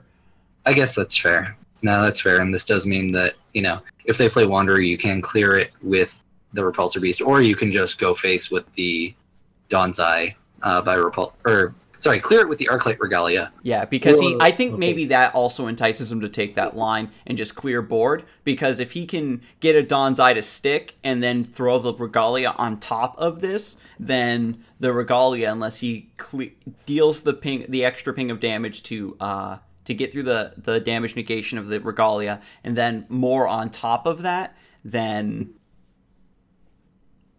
then it'll just keep repairing itself. Also, I want to go into something really subtle that you brought up a little bit while they're kind of playing out this right now, which was Baronians antagonizing over the placement of that Lava Slasher. And I think they chose correctly, because basically what they were deciding between there was a very small thing. They were either saying, my Lava Slasher is going to be in a better place, like in your face. I'm going to have more space to back off from you if I want to. Or if you have the card to answer it, which was Dawn's Eye, you're going to have to move into a more awkward position that lets me get away.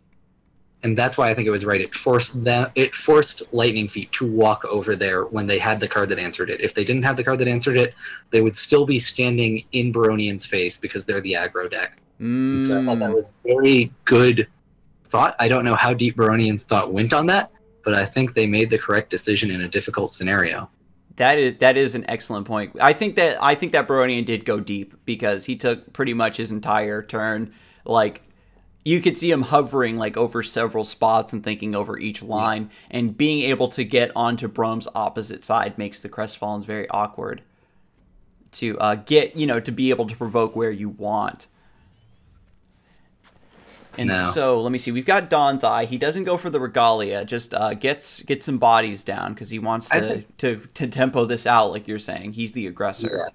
Yeah. Arclight Regalia will be damage out of hand. These guys he wants to throw into face. And I can really see why Lightning Feet kind of chose Brome. You can see Brome locking down Ragnora, where Argian would have buffed a Zealot and a Mecantor would have gone into a Repulsor Beast. This turn would have been much easier on Baronian's part had this been Argian and not Brome. Which is an interesting thing to me. Yeah, that does make sense. Where Brome is, just with that Crestfallen, that little bit of a body, being able to, bind up your opponent a bit, just allows you to come back, to claw your way back onto the board when you might need it, or to buy yourself a lead. Because we know that Lightning Feet is also running Holy Immolation, so he's always got like that ace up his sleeve with the Crestfallen, or like a Blood Tear Alchemist or something. Yeah, unfortunately, Baronian is holding all the cards here.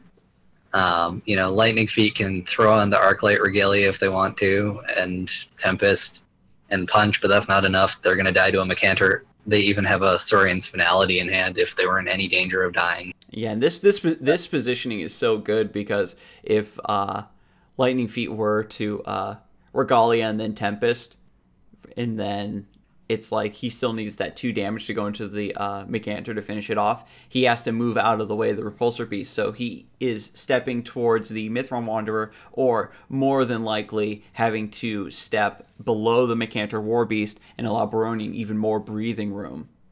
Mm-hmm. So I guess in this instance, you Trinity Oath. Oh no, he's just gonna go for it. He doesn't Trinity Oath first. He's committed to this line. But that comes down to knowing your deck well enough to say, what would I rather draw for? Well, I don't know. I think it's still just completely correct to Trinity Oath first. Yeah, because it turns out he was going to Trinity Oath anyway. Yeah, because I thought that he would equip the Regalia so that he wouldn't take the Tempest damage. But I guess he's just saving it for surprise damage or something. I was saying that Feet had it last turn. Okay, never mind. They're not saying that Feet had it last turn. Regalia is in fact +2 damage. Yeah. Yeah, there was 10 damage and 14 health. Very close. There was 12 damage and 14 health. There were 2 off. Oh, and now he's 12 off. Yeah, no, like I said, I think this game is just about wrapped up. Yep, and then you just back off and you can just do egg stuff. And so Baronian is like, I have to deal with this fat body in my face. I have to have Sunbreaker, for like the rest of the game. And then it's only a matter of time before Baronian just like gets a big enough board that he just kills him. Because Lightning Feet, is going to get stunned here is the main thing with the Saurian Finality. It completely counters the artifact. They're going to 1. Yeah. Yeah, because with the healing now, Baronian can smork into a Dawn's Eye. Yeah. And this is all Lightning Feet has to fight back against that, is the Circle of Life, because of the mana reduction. Saurian Finality is bursting at the seams to be an 8-mana card. Well, it is an 8-mana card. It's an 8-mana card, so it's definitely, when it comes to Duelist, you can't just think of it in terms of being 8 mana, but cute Blood Tear Alchemist to get the last point. But honestly, fantastic set. We are being reminded of how strong Saurian Finality is. Mm-hmm. But yeah, that was actually just honestly, and even just we can see how these deck builders are beginning to exploit Wanderer's weaknesses, right? Because those games were all incredibly close. They don't, once it comes down to like the last couple of turns where one person has finally pulled ahead and is just finishing off their opponent, you're like, oh man, that game wasn't close at all. But barring the Mecantor Warbeast top deck, like it would have been a very easy set for Lightning Feet, I believe. And then, of course, Rust Crawler, EMP, cards that greedier lists on the ladder might not consider. In a tournament setting, you're more likely to bring those because of their tech power. Mm-hmm. Yeah. No, and I mean, it does show, like, I think the strength that we're seeing in Finality is that, it is a really good answer to aggro decks that have been showing up. Like, people are saying aggro beats Wanderer, Wanderer is meta, play aggro to win. And Finality is there saying, if you're going to play aggro... I know you're playing aggro, I'll reach deeper into my toolbox. Yeah. And, some of the Wanderer decks can actually just play Finality as well. But, the deck that we saw beat Wanderer today didn't play aggro. That deck was the one that just played sticky mid-range threat after sticky mid-range threat after sticky mid-range threat into Aymara, and Wanderer is like, all right, I got versatile answers. I'll answer this one. I'll answer this one. I'll answer this one. And then it comes to a point where you're like, well, my versatility has run me a little dry because I can't run multiple of good answers. And that is... ended answers, and now I have an Aymara I can't deal with. And what's also interesting, too, is that Wanderer, before it, rose to its current prominence, was basically known as the mid-range killer. So that the fact that there is specifically a mid-range deck designed to beat Wanderer is very interesting to me. To have a deck like contest it on its own ground, not to try to circumvent it, to go under and aggro it out, or go over and hyper greed, like just like exploit its like just inability to deal with certain cards. Like my Seraphim Fae, I was just like, oh wait, Wanderer can't deal with Luminous Charge, so now I just on 5 I just do whatever I want to you. Yeah, no, and so it's the kind of thing where hard to answer things. And it's not even necessarily specific answers to things, just things that are generically hard to answer. Like, Bangle is a card that has specific answers. But there's a number of, like, redundant effects that specifically answer it. Dialtus is a card that has a couple answers, but, like, dispelling it isn't answering it. You're leaving a 5/3 body. Transforming it is a good answer, but that's something that only like one faction really has access to, two if you count Blood of Air. It's the kind of thing where you're able to say, all of my stuff is difficult for you to answer. I'm not going to just let you win on the board because that's what you want to do. And so I think that's a really good direction. It's similar to what I was talking about with Titan, Yeah, basically, you're wailing on one of the deck's shortcomings, and then eventually you keep poking at that weak spot until you break through. And I will say this to those people listening out there, I still say that Wanderer is the best deck in the format. I still argue that it is the best deck in the format, and that it has the ability to adapt to these things, but it hasn't. And as long as it keeps being attacked on all different angles by a bunch of different decks, it won't really know what to do.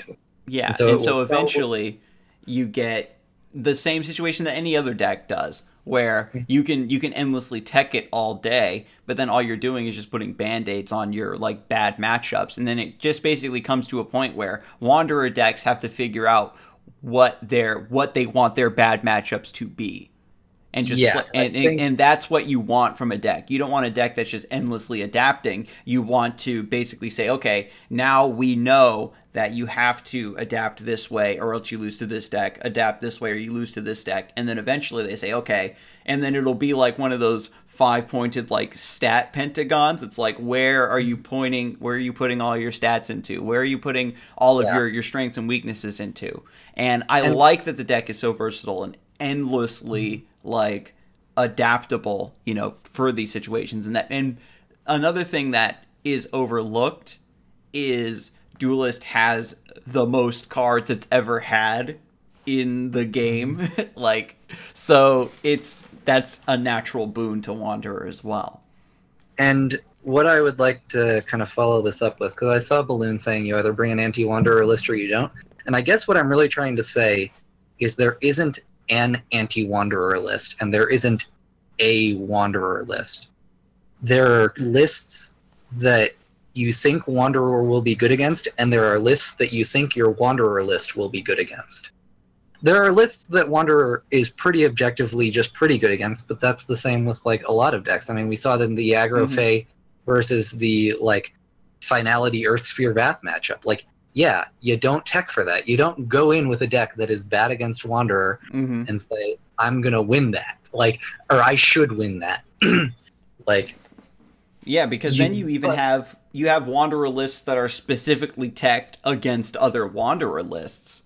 Yeah. And then that speaks to the player's personal like philosophy on how does one beat wanderer, and they go, oh well, actually, aggro is the antidote, and so they weight their deck to be more aggressive. And then we've seen other wanderer lists are like, no, the trick is to go even greedier and beat them in the late game, and we've seen that happen in the wanderer mirror. And we've seen like, oh well, since both decks are kind of slow, then I can put like more combos in the deck, which is like madness. And then you're able to actually buy yourself a lot of time to draw combo pieces. And so now, if, once this broadcast spreads around, people look at the deck list, people look at the VOD, and people go, oh, if Wanderer decks are going to be teching in Saurian Finality, like, how does that change my strategy for going up against the deck? Like, do I want to go double down on the aggro to kill them before 8? Like, this is the I win before turn 8 deck. Or, like our hacker already said, do you build a deck that can just hold the fort until that finality comes down and then just OTK them? Like Flawless Seraphim is an OTK at 9 mana, so if you can just leave them be until they get to 8, and they're like, well, I don't need to heal, or they just cast it anyway to stun you, or whatever. I don't know. Is that if you're going up against a Wanderer deck, maybe you do something like that, like a super like heavy a control combo list. I'm just spitballing. Obviously, this stuff doesn't work in theory, but those sort of deck archetypes that exist in other games basically are designed for metas like this, where it's like, why does I hate Decimus Spikes, a really good example. Like, oh man, why does Magmar have Decimus Spikes? It's because if the meta ever shifts to like a really weird way where Magmar just can't compete, they can't stay close, they can't ever keep a board, it gives them something that they can do from range so that they can just play towards, it gives them a fallback win condition, just like how Vitruvian for a while had no fallback win conditions, because as soon as you played something they couldn't answer, they fell to pieces. So they just had to kill you before you did anything remotely threatening. And so by giving them a fallback win condition, it makes people more comfortable in playing some of their stronger Doom magic token. Oh my god, I just happened to look at chat. Yes, play Doom. Now we're getting somewhere. Doom is now the answer. Is obliged to tell you that unless someone breaks something or comes up with something, a shell, that is the actual reason for this, you should not play Doom to beat Wanderer. It will be the shell that the Doom card is in, if that ever works, not Doom itself. I have almost never seen a Doom deck where the Doom player is trying not to win while they're Adjudicator times 9 into Doom. Oh my god, but I've seen it. But it's a fun thought. Hey, what are you bargaining at? Be nice. All right, so we're getting pretty off the rails, but we again, this is just having you on the broadcast. We already knew that we were going to get a really healthy dose of meta discussion, of just discussions of Wanderer, just because it's the hot topic right now. And just like the deck itself, the discussion is also endlessly adaptable. And so there's always a new angle to cover, a new argument to be made. And to be fair, this I'm really excited to see how people adapt to the Spine Cleaver list. If that makes a really strong showing here in the next broadcast. Yeah. No, so I don't know. I don't know where it's going to go. I was really happy with week 1. Mm-hmm. I'm looking forward to week 2. I think that most of the matches have finished up. For all you viewing out there, deck lists for week 1 are going to be released. There's also going to be a tournament report that is going to come out with all your favorite statistics, how much of certain generals were used, factions, archetypes, or like what archetypes were represented. How did these archetypes do overall in terms of match wins and game wins? We're going to be compiling all of that. To those of you playing in the league, please get me your deck lists by tomorrow, Monday at like 23:59 Eastern Time. That's the deadline for getting me your deck list. There's a penalty if you get them to me late. Yeah, but your matchups are going to be released in like 2 hours. So. All right, so it looks like you've still got a lot of work to do, a lot of ground to cover. Yeah, I got a lot of stuff I got to do in the next couple days, and then yeah, we'll be back with the stream again next week. Probably not next week, but in the future. I was actually thinking of maybe, because Monk and Henry are not available right now. Yeah, which is why I'm here. Glad I could be here, of course. But I was actually thinking of maybe having, and this is completely speculation, maybe trying to do 2 streams, one that's better for European time, one that's better for American time. Not necessarily with you, because I know you're busy.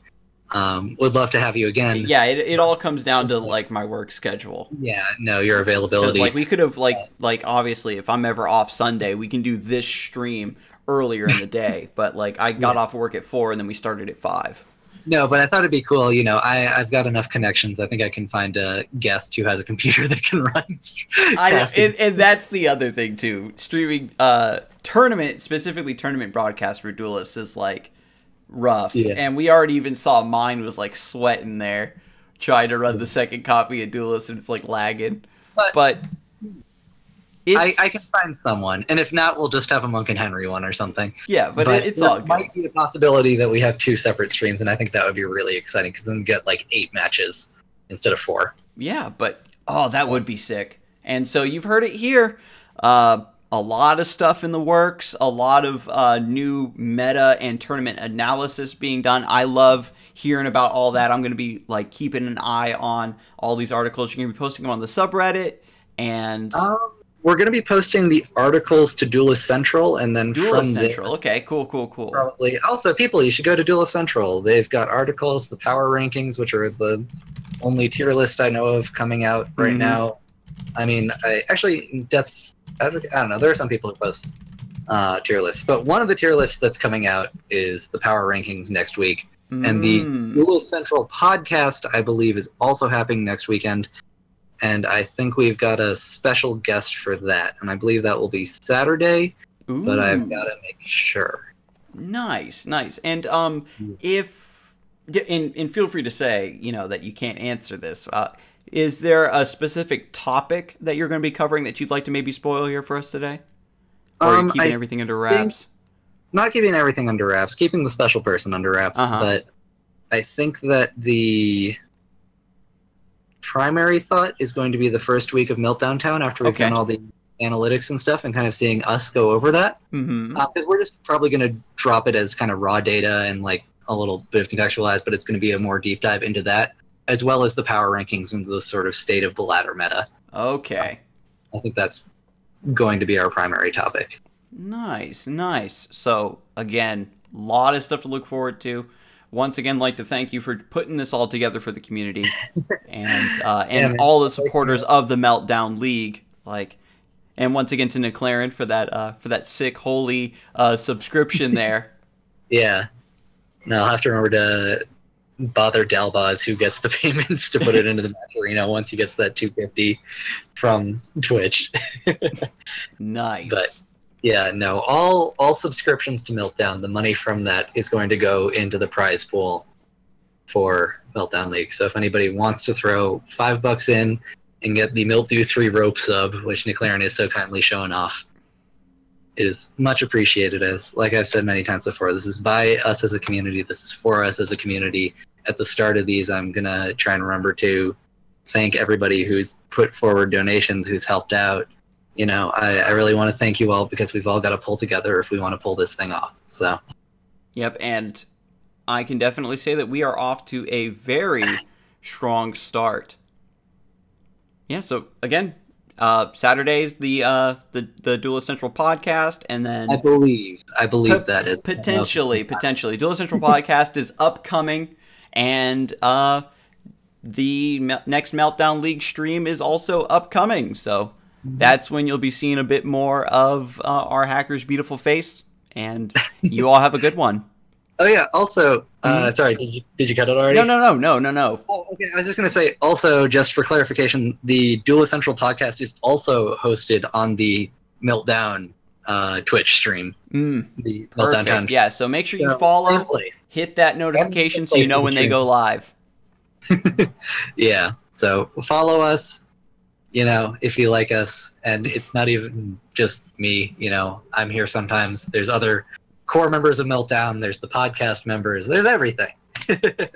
Beautiful, right. Beautiful. Thanks to everybody for coming out and watching. Thank you again, Skarzig, for helping me put the stream together and for helping me co-cast it. Yeah, it was my pleasure. And again, thank you everybody and the viewers for us today. Again, all the streaming and tournaments and stuff just wouldn't be the same without the good old Twitch chat. I love it when they chime in and they're always giving us the info on like really weird card interactions. Shout out to the Sandbox Monsters. And we'll be seeing you guys next time. Have a good one. Yeah. Peace out.